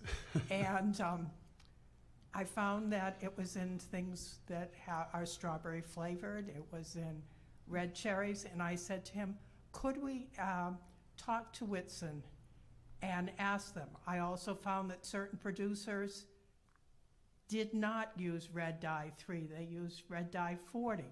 And I thought that it might be helpful if we could talk to Whitson, like do a and workshop, get something from them that we could send out to parents saying, yes, we know that this was passed in January of 2025. Yes, we know that this is not going into effect until January 2027, but we have been proactive, and we've spoken with our food producer, our food provider, and spoke to them. I don't know if it'll give us anything positive to send out, but I thought it was worth a try. I think so. That would be a great operations subcommittee meeting. Have Whitson's come in we can have them talk about not just that, but Mhm. other food products and Yeah. do a little Q&A and a workshop. Well, they must be totally regulated too, being the big food. I would assume they would be, but it would be good to hear their perspective as well. And I think, yeah, and the way we can do it, once we get the meeting set up, we can let, the community know we're having it. It's a public meeting, I know not everyone wants to come to operations, but at least they know we're saying, hey, we did this letter, but we're also trying to be a little bit more proactive on our level of what we can do, and we're gonna see maybe it yields fruit, maybe it doesn't. That's a great idea. Yeah, so Excellent. it's a good suggestion, Miriam. I'll be there if there's snacks. You'll be there. Healthy snacks. Healthy snacks, Healthy yeah. snack. Yeah, you Yeah, do. it's right here. Yeah, it's right behind it. I had another question. Sure. You have reevaluate federal subsidies to ensure they contribute to providing affordable, healthier school lunches. In the event that the support we seek isn't forthcoming, would there be any situation where our school system would decline federal subsidies? I think it's a great question. I don't know. I'd have to see the circumstances of it, right? I don't know that. I mean, I think the suggestion is your question's great. The suggestion is basically sometimes if you look at how the money's being spent, maybe there's better ways to spend it to reduce costs in different ways. I don't know what that would be because I don't know all that content. But in terms of, if we identify monies coming from the federal or the state that we don't want to receive for a particular reason and it makes sense, that's certainly something we could do. But I don't know. Can you pick and choose? I don't know, right? So my gut would tell me that if you're participating in the National School Lunch Program, they're probably going to tell you you're either all the way in or you're all the way out. That's probably what it is. But quite frankly, it's a good thought because maybe some of the changes that could be made could be there's a couple different types of tiers of the National School Lunch Program. It's not all uniform all the way around. That could provide some more flexibility to say, we want to participate in these 5 elements of the National School Lunch Program, not these other 3. And I'm kind of making things up there, but that might be something that if they're going to look at it, that would be beneficial for particular high schools or school districts throughout the country. Carrie, and as operations chair, I will say to you that when we have this meeting with Whitson, I will also talk to them about how they will deal with our vegetarian children who are vegetarians. Because we deal with adults who are vegetarians, and I will bring that up. I don't know that it's ever been brought up before. It has. Yes, we have tried. Yep. We've had We- meetings when with we them. when we hired Whitson's, Yeah. we went through operations committee, and we have had that, but it's absolutely worth I will bringing bring up it up again. again. I mean, we have a pretty high, for a town this size, we have a pretty good percentage of students that are not, don't eat meat or eat very little of it, so.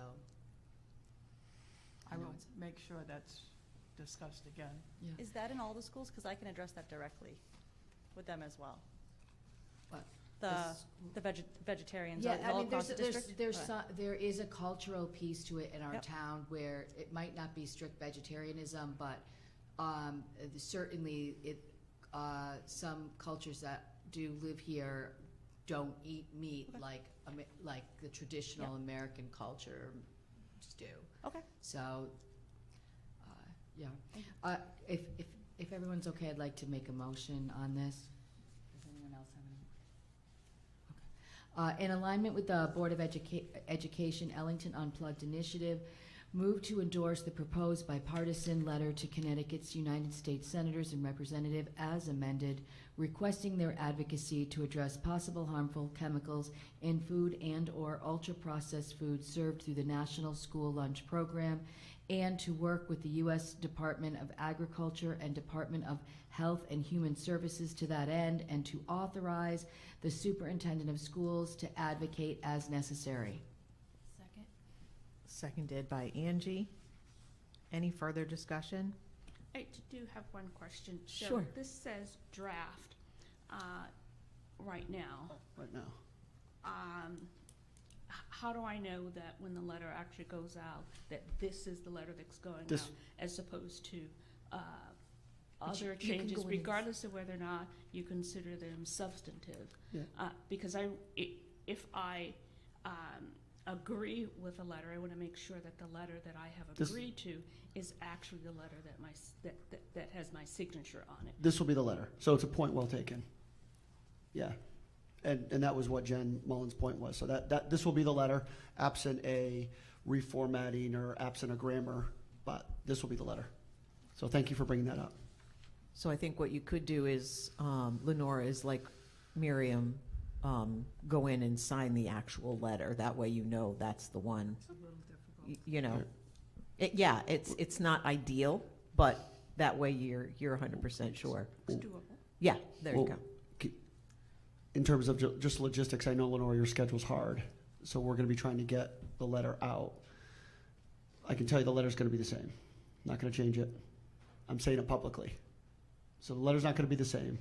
I just, for ease of things, and I know you can't get I in. mean, it's going to be the same. It's going to be the same. Oh. Yes, it's going to be the same. I'm not changing it.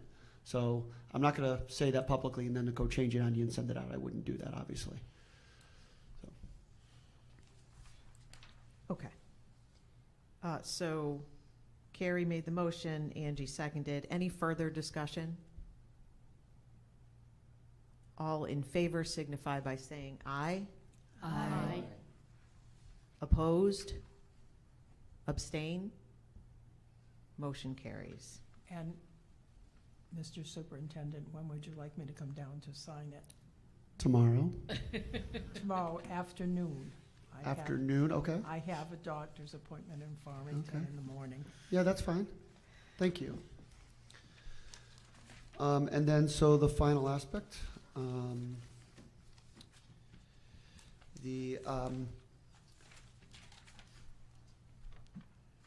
I have a great deal of, I have a great working relationship and a great deal of respect for Katie Harity and Melissa Scarborough.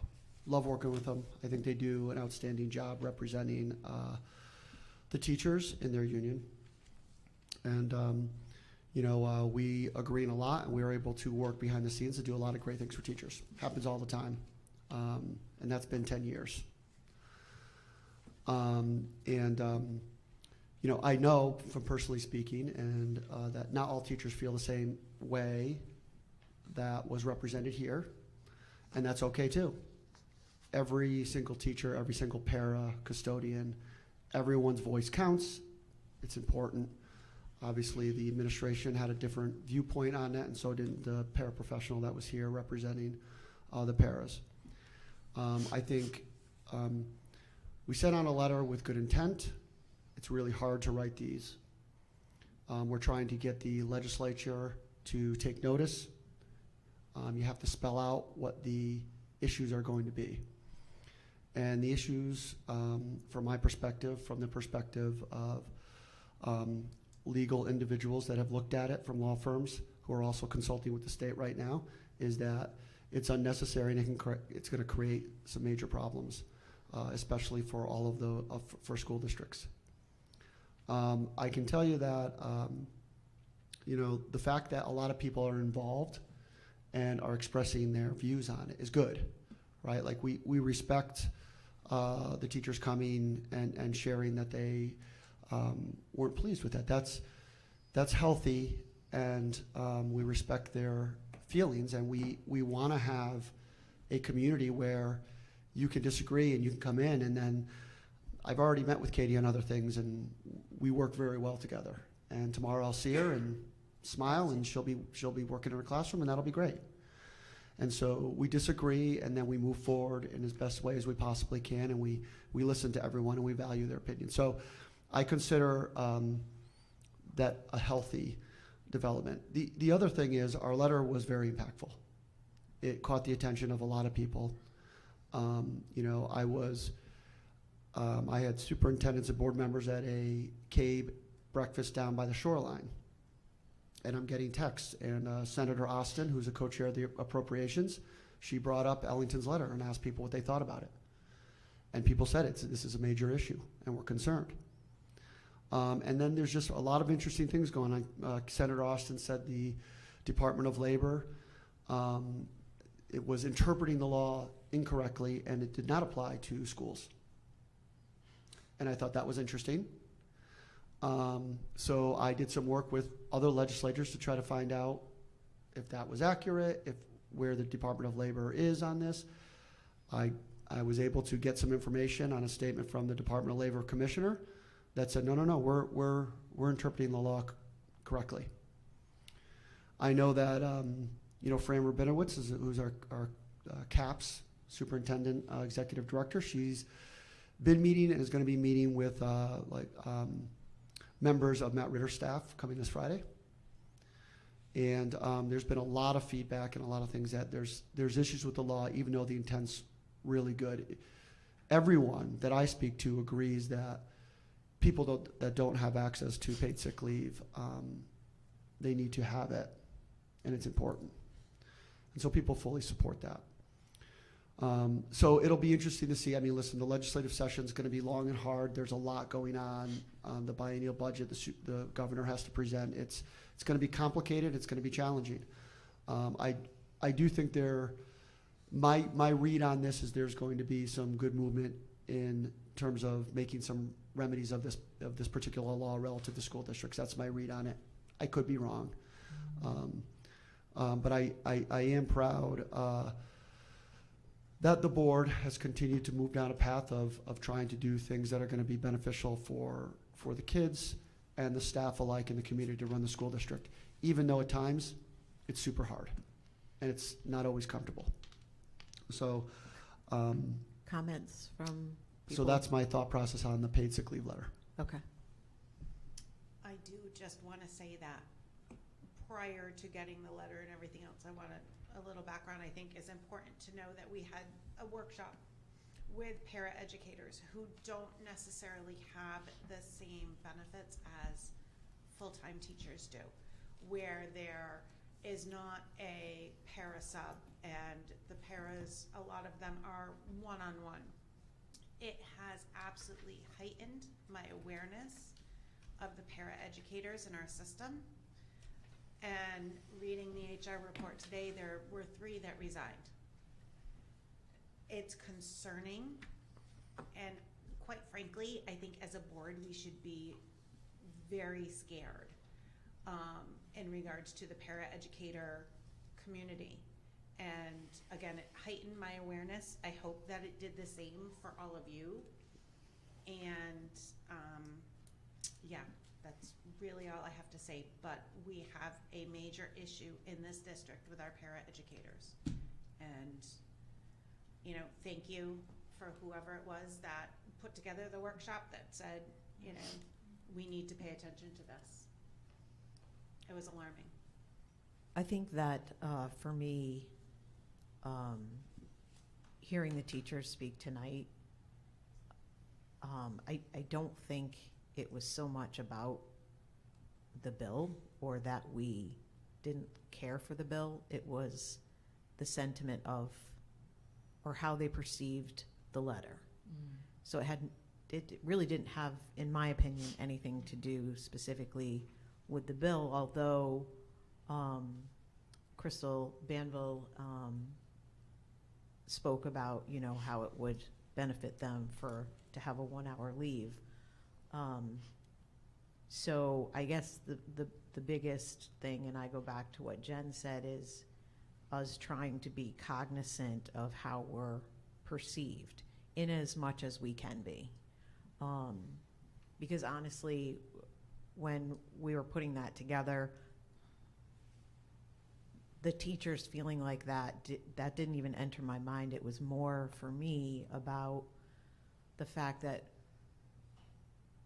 here's a mandate coming down or a law coming down that I feel like we put a lot of time as well as the staff into negotiating in good faith the contracts that we have. Hours and hours of negotiating in good faith.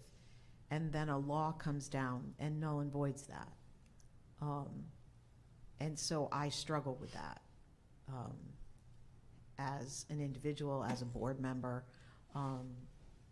And I also believe that the bill is very detrimental to small businesses, very detrimental.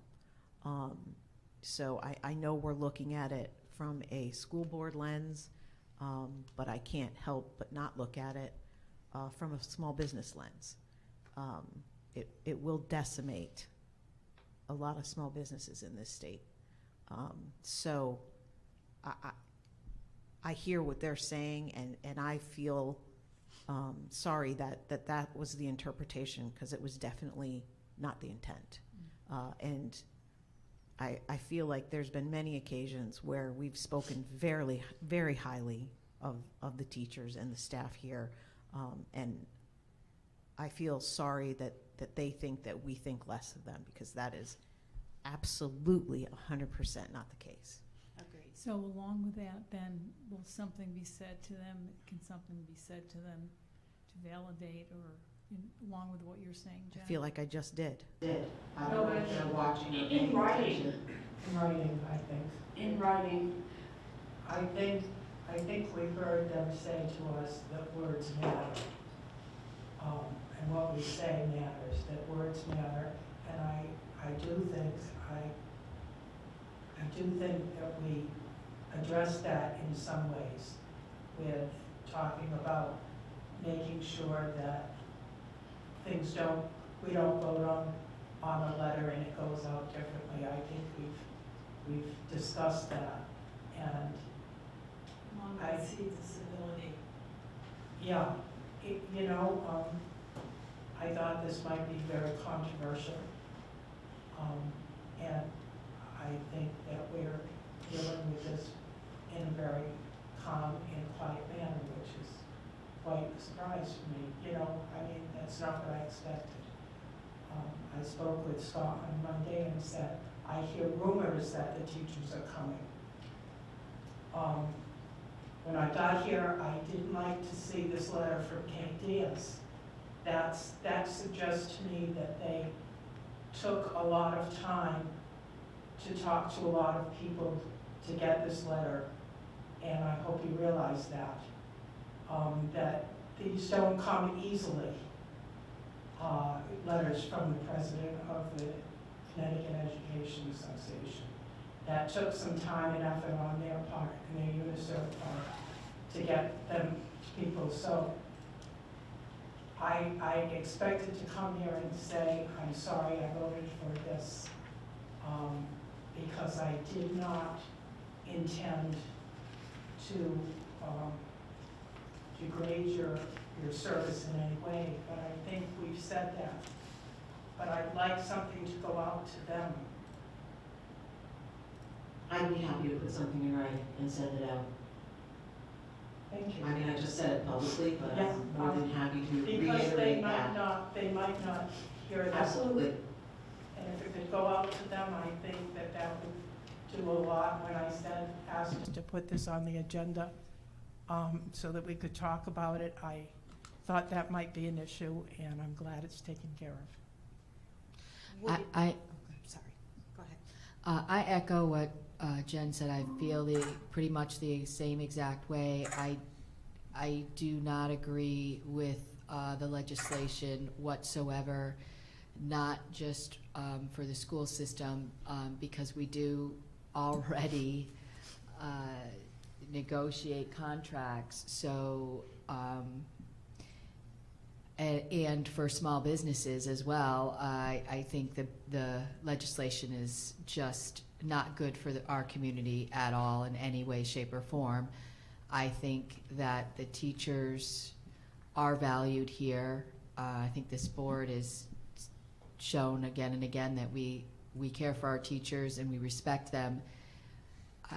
The letter itself Clearly, it did affect others, and I feel very badly for that because, again, that wasn't our intent, and we make mistakes too. But I don't want to apologize about opposing the legislation.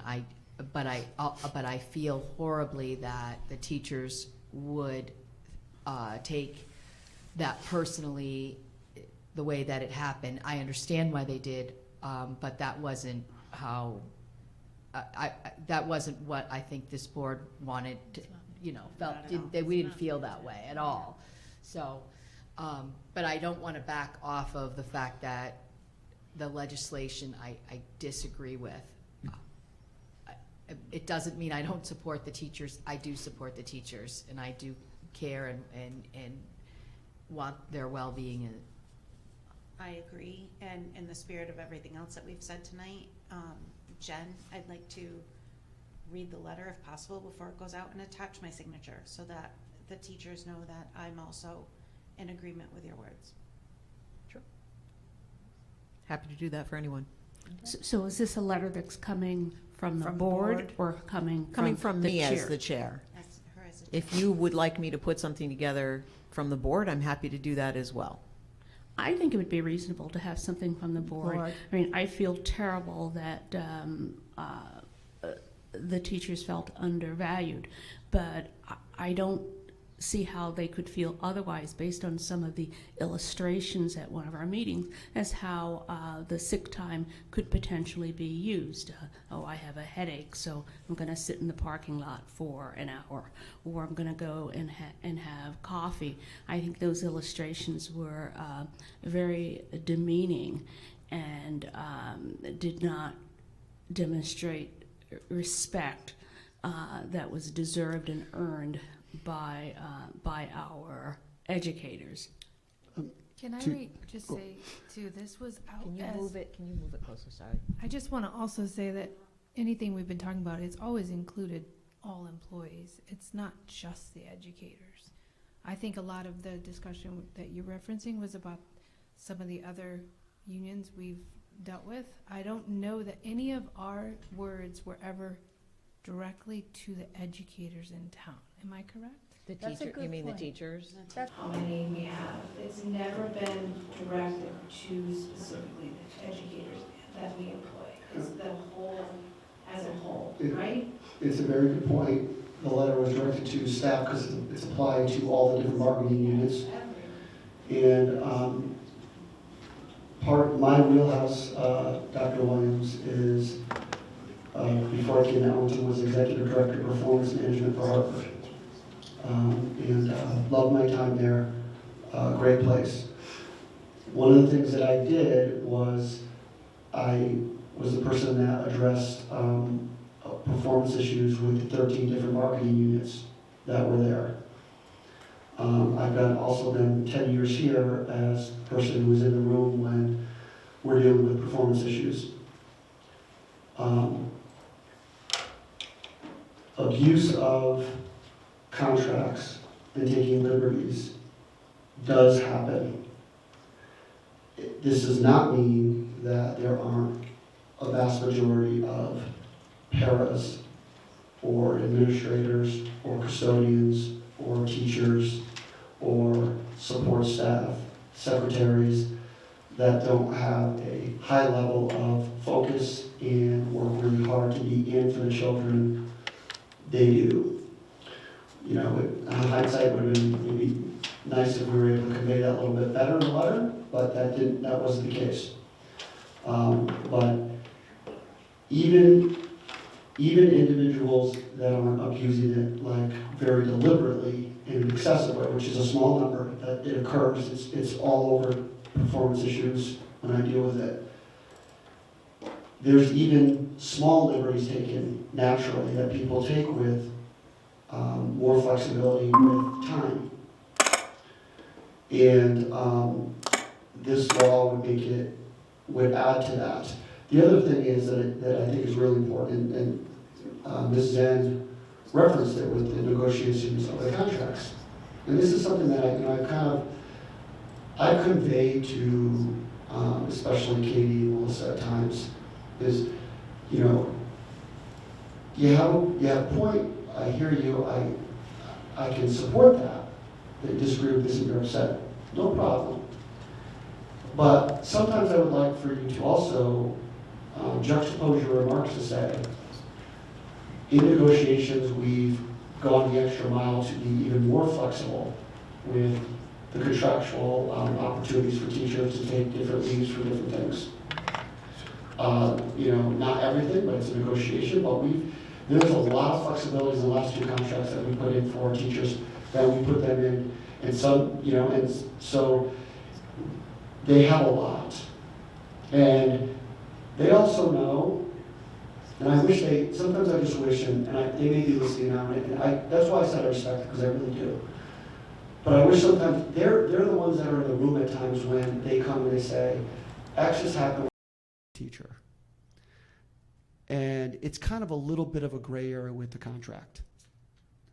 And, you know, I tell them if I agree to this, it puts a strain on the system, but it also sets some precedent where other people can do these things. And they know that I've been overly flexible because I care about our employees in providing people time off. We also, it wasn't even mentioned there, we give quarter days. And to be quite frank, people wanted to take the quarter days. The business office and people did not want me to allow it. And I said, no. Actually, to Crystal Banville's point, I said, folks, if we can do a quarter day, I know it's really hard from a technical standpoint with the business office. If we can do a quarter day, theoretically a teacher or another staff member could make their appointment at 8:30, hit their appointment with their kid or whatever they're doing, and be in at 9:30, and then we cover 2 classes, and then they're there for the rest of the day, and we don't pay for a sub. That's a rule that I put in place. It wasn't brought up. And we have been overly flexible. And we've done a lot of awesome things for our teachers. When I first came here, and I brought this up to Katie and Melissa, I said, when did we get out for half a days? When I came here, it was 1 o'clock for the elementary, and it was 12 o'clock for the high school. Well, now we get out at 11:05 for the high school, 11:15, I think 11:10 for the middle school, and we get out at 12 o'clock for the elementary. We allow all of them on those half days to go home. To be quite frank, we're paying them to have full day to go home. We don't require them to stay. We have carved out extra time. Why? Because we know they work really hard, and we're like, put in a good half day, you're out at 12, and good. So these are just some examples of things that we have done that have been beneficial for teachers and other staff. And I wish sometimes, my only wish is, please acknowledge those things publicly. Please tell people that we do a lot of really good things. We can disagree on some other stuff, that's fine. But it's not all, let's just work the teachers to the bone and never appreciate them and never do anything. The examples are a lot. And so they didn't say it, so I don't want to have to say it, but I'm saying it. And I just want that on there for the record. I want the board to know that that's the case. Well, and I think, Scott, they get a lot, but they do a lot, right? Of course. So, they work hard. I think it's acknowledging both sides of that coin.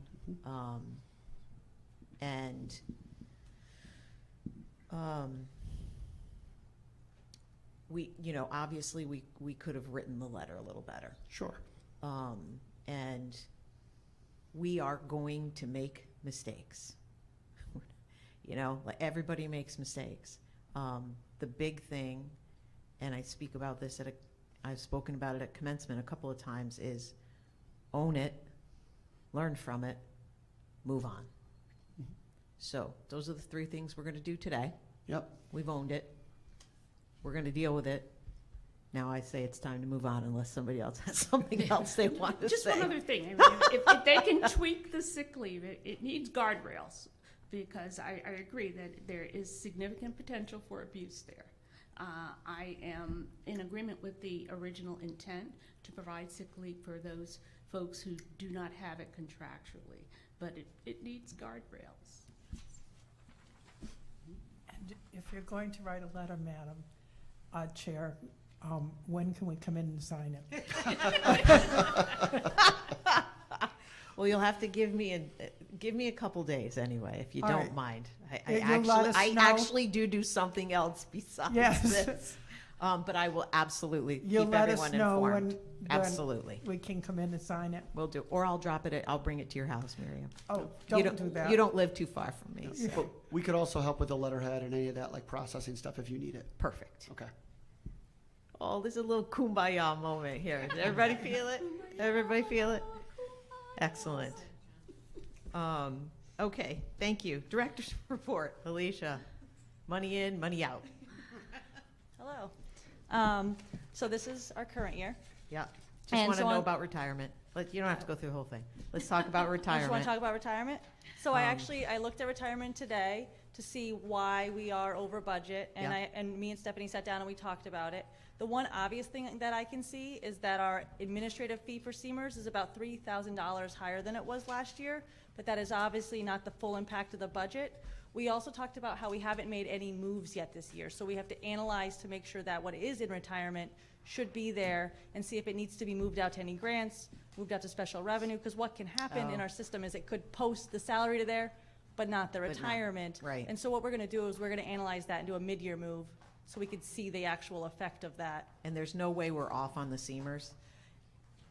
We did it based on exactly who was in that position at that time with the calculation, and it actually is that calculation. Okay. So I would say with the administrative, it should be off by a couple $1,000s, but it not shouldn't this be off much. by this much. Right. So I will absolutely keep you up to date on that. Okay, and I know electricity's only, it's over by a little shy of 400, but Yeah. are we still moving in the south direction? I think we're still gonna be over by between $40,000 and $50,000 at the end of this year. And for the July, I imagine it would be an increase. Our supply doesn't come from Eversource, correct? Nope, we have that locked, and we're working on a new locked rate right now because it expires December 31st of 2025. Okay. And we're working on that with in tandem with the town. And do we lock in at 12 months, or have we tried the 8-month one? So we go with, they'll give us different depending on the length. This last one was 2 years. That was our best way to get the best rate. And so they'll give us different scenarios on the lock, and then we have to kind of take that gamble if we think it's a good deal to lock in for that long. Okay, and what's the rate we have right now? I think it's 0.117 per kilowatt, and I actually think the rate may be, last I looked, it was a little below, but it was, when we locked in, it was like 0.22. So we cut it in half by locking in. Okay. Does anybody else have any questions on the financial report? Okay. Okay. Thank you. Thank you. Human Resources, monthly information, there's no action needed. Everyone has a copy of that report. Christie's coming forward. Oh, excellent. Go ahead. I know, you don't hear from me anymore. I just know. wanted to, Oh, I hear from he does. I just wanted to share with you the process for the administrator up at Basis, just to fill you in today. So it's been quite an exciting experience because we have 27 applicants. Wow. In the middle of the school year. So we were able to cut that down. We have offered interviews of the 27 for 8 applicants. All of them are currently sitting administrators. Wow. So we started today with 3, and we have 5 tomorrow. The process is then going to move to a visit. We'll choose the top 2, 3, possibly 4, to move through and visit the programs, get to meet the staff. We did have 2 students sitting on our committee today, and they were amazing. They were That's really awesome. involved, engaged, and it's super impressive. So the next steps will be obviously move them through, visit the programs, get a little bit more feedback from faculty, staff, and students, and then they will be moving to administration. So all the administrators will be invited, as well as all board members will be invited to meet with the top candidates. and then it would move to Scott. So just so you know, that will be coming out very soon. We've already spoken to Tracy. Tracy will be inviting you to a meeting, and we hope to have this all wrapped up by about February 14th, Valentine's Day. Oh, excellent. So the process is moving along. Wow, we were thinking maybe conceptually we wouldn't get very many candidates mid-year. To work in, the feedback is, there's a position in Ellington, this is great, and people are interested, not because they're unhappy.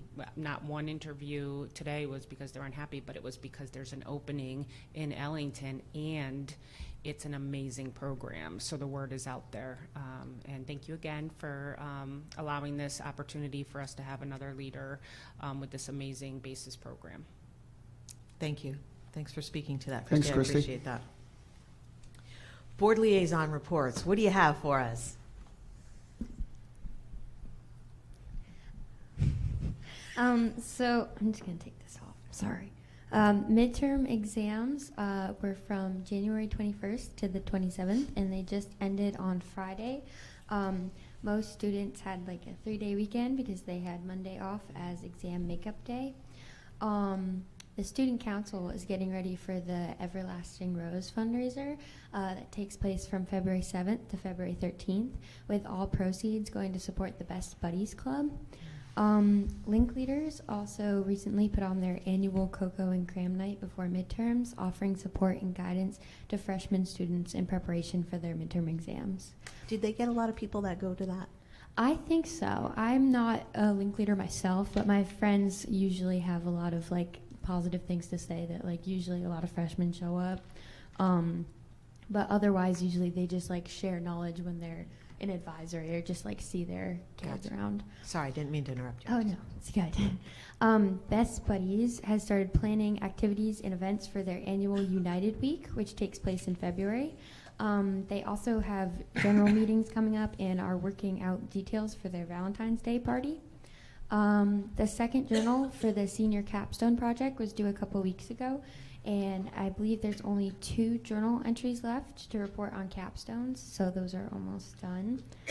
Art Club and National Art Honor Society have been volunteering throughout the community, specifically at the winter market that takes place at the YMCA.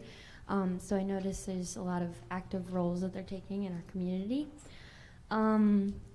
The Triad Music Honor Society is also spending a lot of time volunteering for elementary school band concerts, tuning the kids' instruments, setting the chairs and stands up, and offering support to the students and music teachers.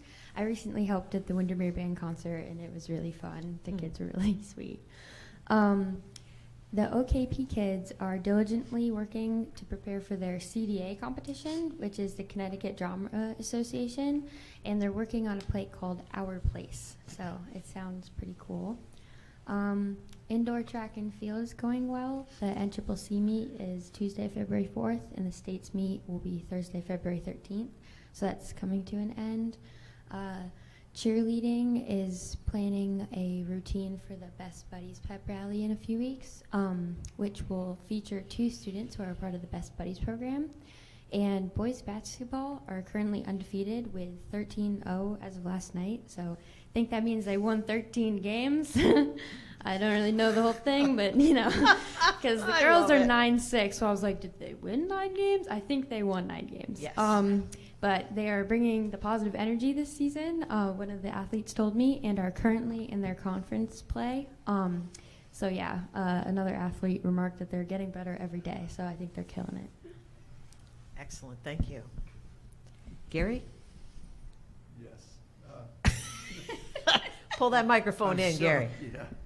I'm sorry for my outburst before. I'm quite angry about some things. One of the things is this immigration program that's happening now. So I have family members involved in that. They're, you know, I mean, affected by that. But I spoke to my aunt. She was from Germany, and she married my uncle in Germany, and she was in high school at the time, and she told me how in her class they came and took the Jewish kids, and then later on they took the kids with disabilities, And, you know, she said, she says, I can't believe this is happening in America. And, you know, with her German accent and everything. And that got me a little upset. And then I spoke to my brother, who's married to a Chinese girl. And my nephew is over in California. He was smoked out by the fire at Caltech. And he was also had to go and learn things they had classes in the mountains because of the epidemic with the COVID. So he's had quite a time out in California.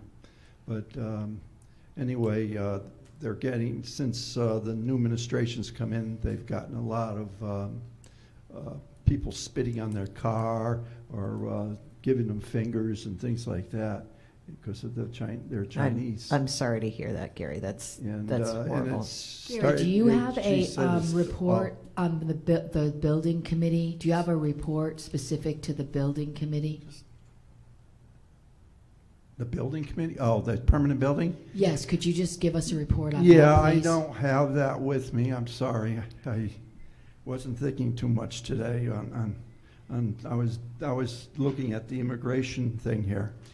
And what I wanted to ask, what our protocols would be if these ICE guys come to our schools. You know, no one's really been, you know, are we going to lock the door on these people? Are we going to let them in? What have you told the principals? And what is our security going to do? Okay, relax. Okay, so right now, we're just talking about liaison reports, Gary. I'm sorry. That's okay. We can certainly have a discussion about that a little bit later, but if you don't mind, we'll... The permanent building, we talked about the meeting coming up. Yes, the meeting coming up on the 11th. 11th, yeah. Yeah, and that'll be a tour of the new Windermere. Right. Okay. And we got most of the tiles now that we wanted in. Excellent. Okay? So that was the biggest. Oh, that's good. So the blue, is it the blue special tile? tiles? Yeah. But they're running short on them because of something else. So. Of course they are. So, Of course they are. So, okay, very good. So, and board members are welcome to go to that permanent building. Yeah, I was committee. just hoping that we would discuss this, on the immigration policy, that the state sent out guidelines, but Right. it's still left it up to the towns to have their, way of, doing this. So. Right, we can, and we can And have. I hate to have these guys come bulging into our schools. They're not going to do that, and Gary. They did already I know, in but some towns. I know. Okay, we can discuss that at a different time. Thank you. Marcia? Yes, a few highlights from Center School. January 14th, they had their holiday band concert, 5th and 6th grade, which I went to. It was great. January 31st, which is right around the corner, they're having Crazy Sock Day. February 7th, someone's special dance.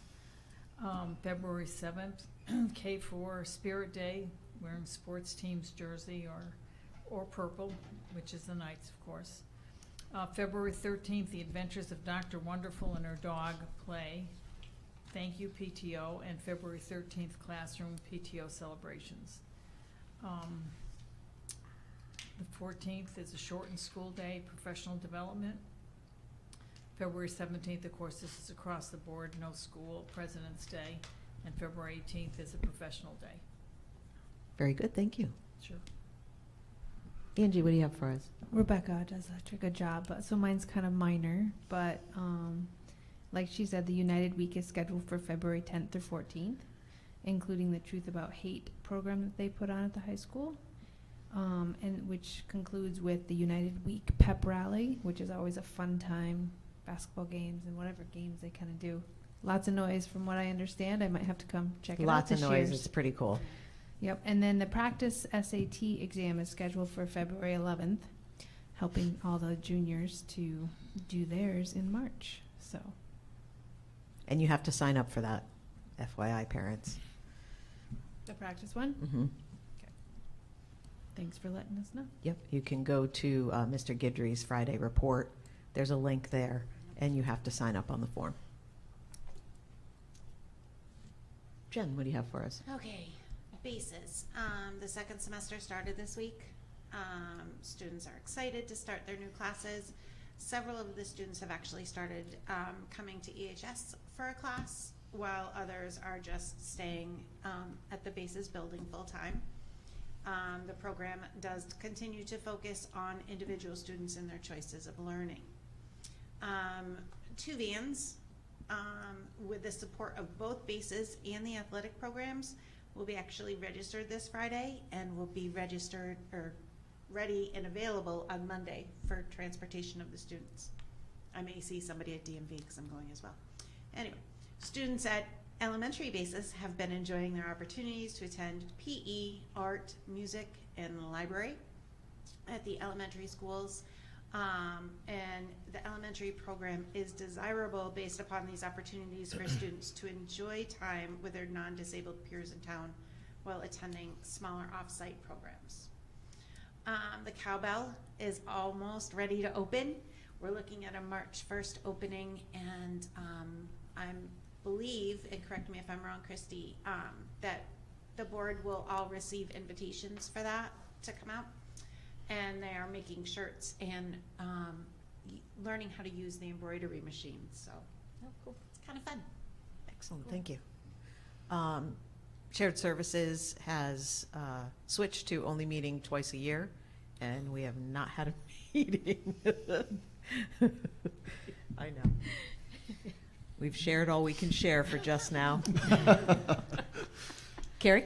Okay, on the town committee, as you probably are all aware, the property tax on the cars went down, which cost us about $900,000 decrease in our grand list, which is problematic. So hold on tight, because my guess is that the legislature said, yeah, we're going to lower car taxes, but we're going to have to make it up, I would guess, in property tax increase. So that's, That's not for a year though, right? I think so, but Yeah.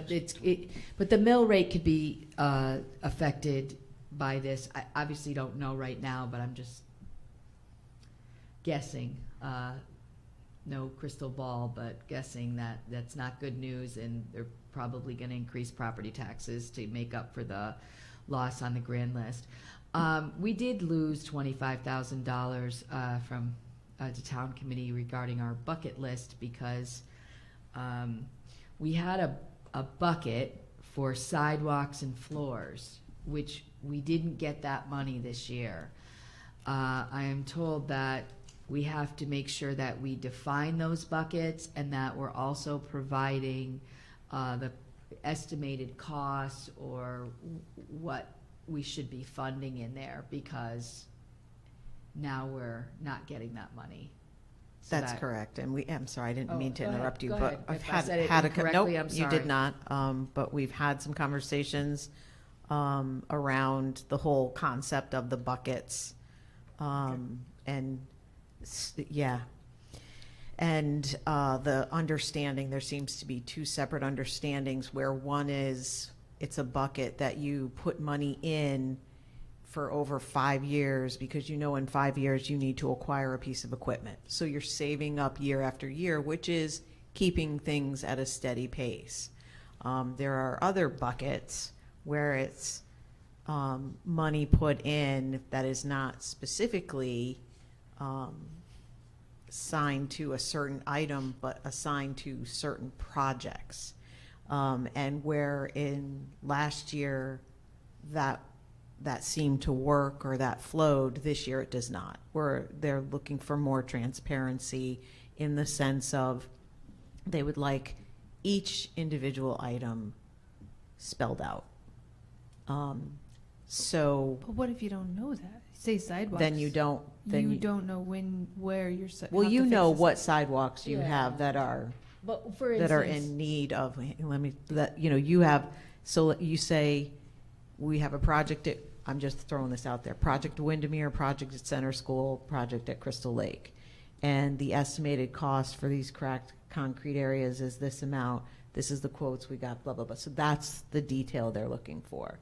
where last year that was not necessary. This year it is, and that's, I'm all for transparency. Happy to provide any and all information, and Alicia and I have had conversations about that, and going forward to the Board of Finance meeting, we will be providing them with detailed finite information regarding what is left. So we have the $30,000 van that we're looking for. We have the 17,000 so much for the tractors, 25 for the audio visual, and 30 for the classroom furniture. So the one that we've lost is the 25 for the concrete services, repairs, sidewalk repairs. So we'll have to move that out and adjust accordingly. But we are in agreement that more information is always better. So that's what we'll be doing going forward, giving all the info. Sorry, I didn't mean to, No, but it's okay. I wanted you to know we're No, it's fine. Go ahead. chatting behind the scenes. The middle school, they had a guest speaker, which hopefully all of you have seen a little bit of the video. I don't know if that was recorded or not, or just they had this Kendrick Moore there, and kind of a motivational speaker. He's a basketball coach. Presentation to the students to focus on doing what you need to reach your potential and personal goals. Sounded interesting. I didn't hear it, but I don't know if it's available for others to listen to. It seemed like the kids were pretty, in the video, it seemed like they were pretty juiced about it. And I guess they're having they had the 8th grade students went to the high school on January 22nd. Took a tour, and this Friday night they're having their dance. 6 to 8. Excellent. Lenora, what do you have for us? What do I have? So I got to see the new cafeteria at Windermere. It is absolutely gorgeous. The students are very pleased with that and have taken pride in their cafeteria and are very adamant about keeping it nice. So, but it really is, I mean, you've got windows on half of the side, and it's once you get rid of the construction fence, it's going to be, you know, just an excellent space to eat in. Also, got to visit several classes. One was one of the gym classes where I think they were 2nd graders learning to jump a rope, just single. I was going to show them how to do it. Did you have to show them? For reasons I do not want to discuss publicly, I did not.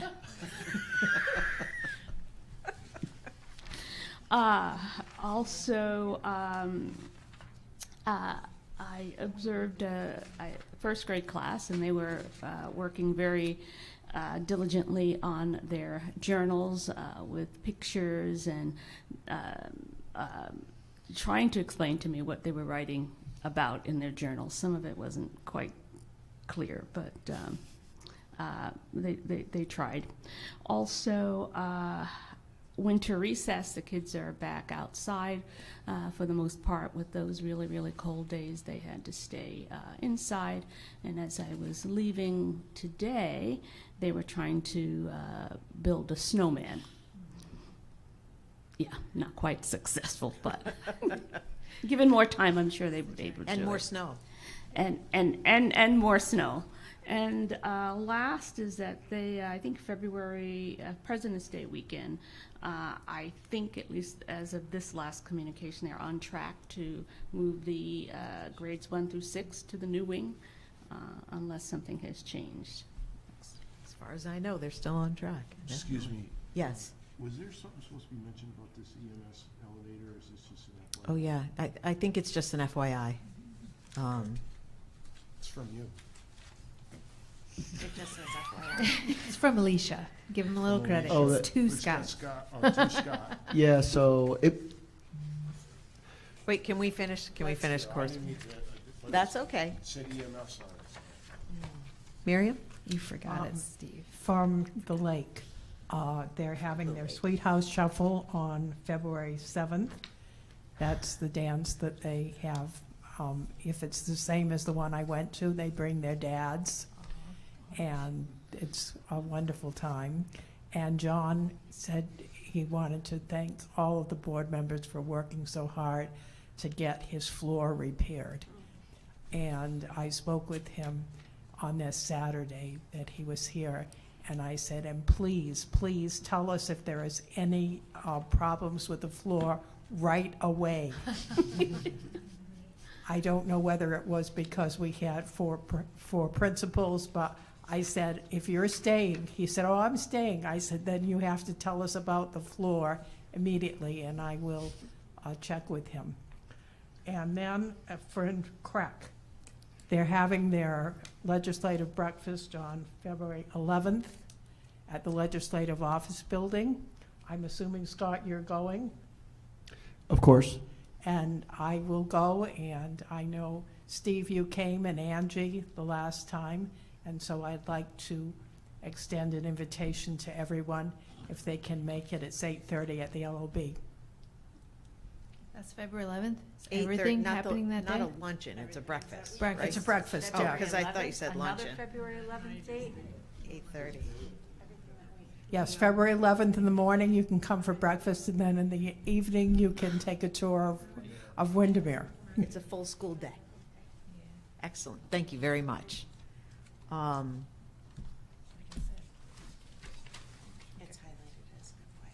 It's highlighted as an FYI, yes. Yes, just an FYI, the gist of it is it's by some really good work in doing the elevator thing, we were able to, we got a really high quote for electrical work on the elevator, and we were like, this is not okay. And so Greg was able to work really well to get the work done in-house, and it saved us a significant amount of money. And so the FYI is just there, so just so you can know that they're doing a great job trying to save money and coming under cost with a lot of these big projects. Very good, thank you. Great work. Okay, moving on to action items.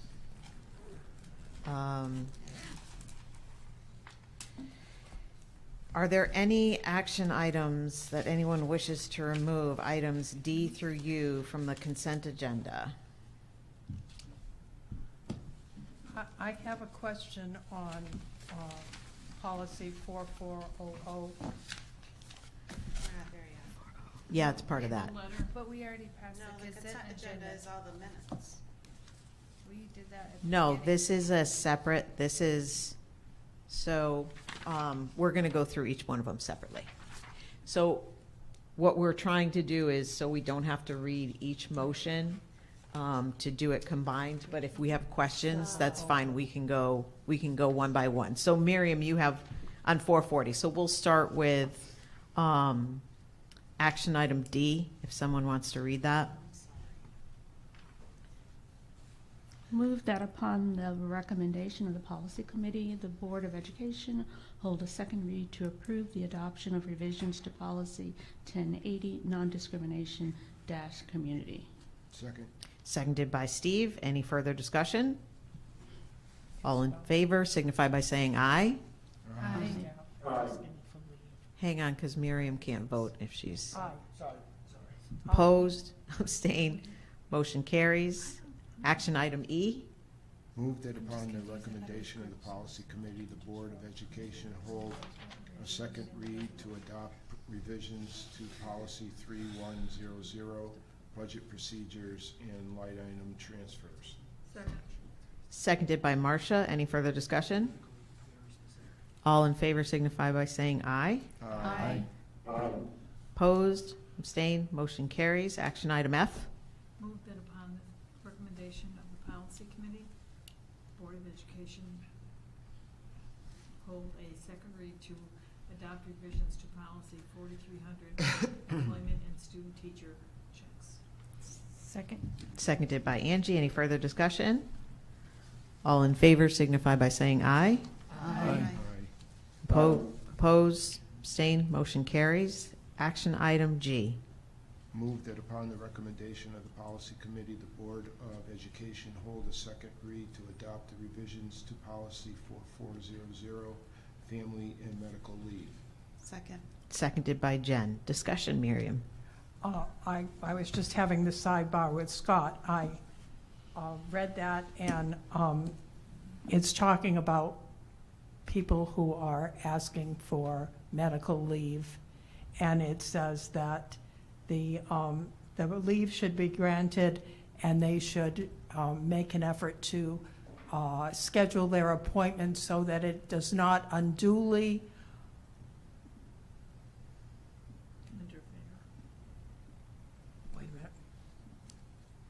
does it not unduly disrupt the board's operation? And my question was, do we have to have, Scott says this is legal language.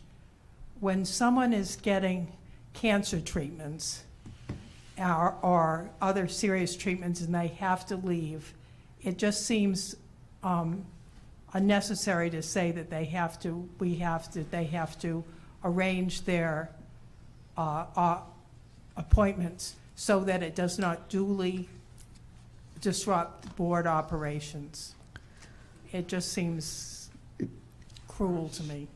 It's legal, it's like a legal standard. So if you're in a dispute on a family medical leave situation, that is part of the considerations in terms of allowance of family medical leave or not. We can't change that. That's not advisable at all. So does it make it consistent? Make it consistent across the board? It- That way, have it that It makes it in aligned with law. Right. So Yeah. right, so what I'm saying is with these laws that these policies you're passing here, these are over time super vetted by all of the attorneys. And if we don't have particular language, if we get in a unfair labor practice issue and we have a policy not consistent with law, we lose.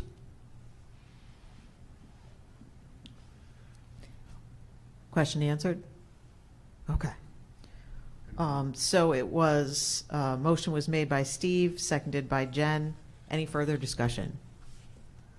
All in favor signify by saying aye. Aye. Opposed? Abstain? Motion carries. Action item H. Move that upon the recommendation of the Policy Committee, the Board of Education hold a second read to adopt revisions to Policy 4650, non-discrimination personnel. Second. Seconded by Marcia. Any further discussion on that? All in favor signify by saying aye. Aye. Opposed? Abstain? Motion carries. Move that upon the recommendation of the Policy Committee, the Board of Education hold a second read to adopt the revisions to Policy 4800, employees, and Section 504. Second. Seconded by Marcia. Any further discussion? All in favor signify by saying aye. Aye. Opposed? Abstained? I would ask anyone at this point if they wish to remove any items from J through U on the consent agenda. Move that the Board of Education approve action items J through U via the consent agenda.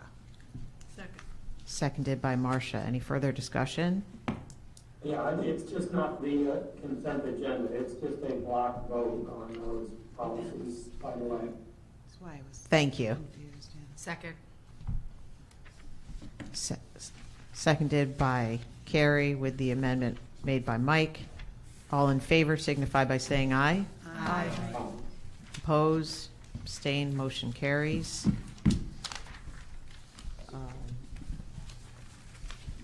For correspondence, we did have an email that came from Crystal Banville that she reiterated here this evening, same sentiments. And to speak to Gary's point, I think that we could have some discussion about that at the Operations Committee meeting, which is coming up in February, because that would be the place to do that. Anyone else have any correspondence? Move to adjourn. So moved. Okay, we'll get that, sorry. Seconded by, who, I'm sorry. All of us. Seconded by everyone. Seconded by Lenora, all in favor? Bless you. Opposed, abstained, we are adjourned. Thank you, thank you. Have a good night, Mike.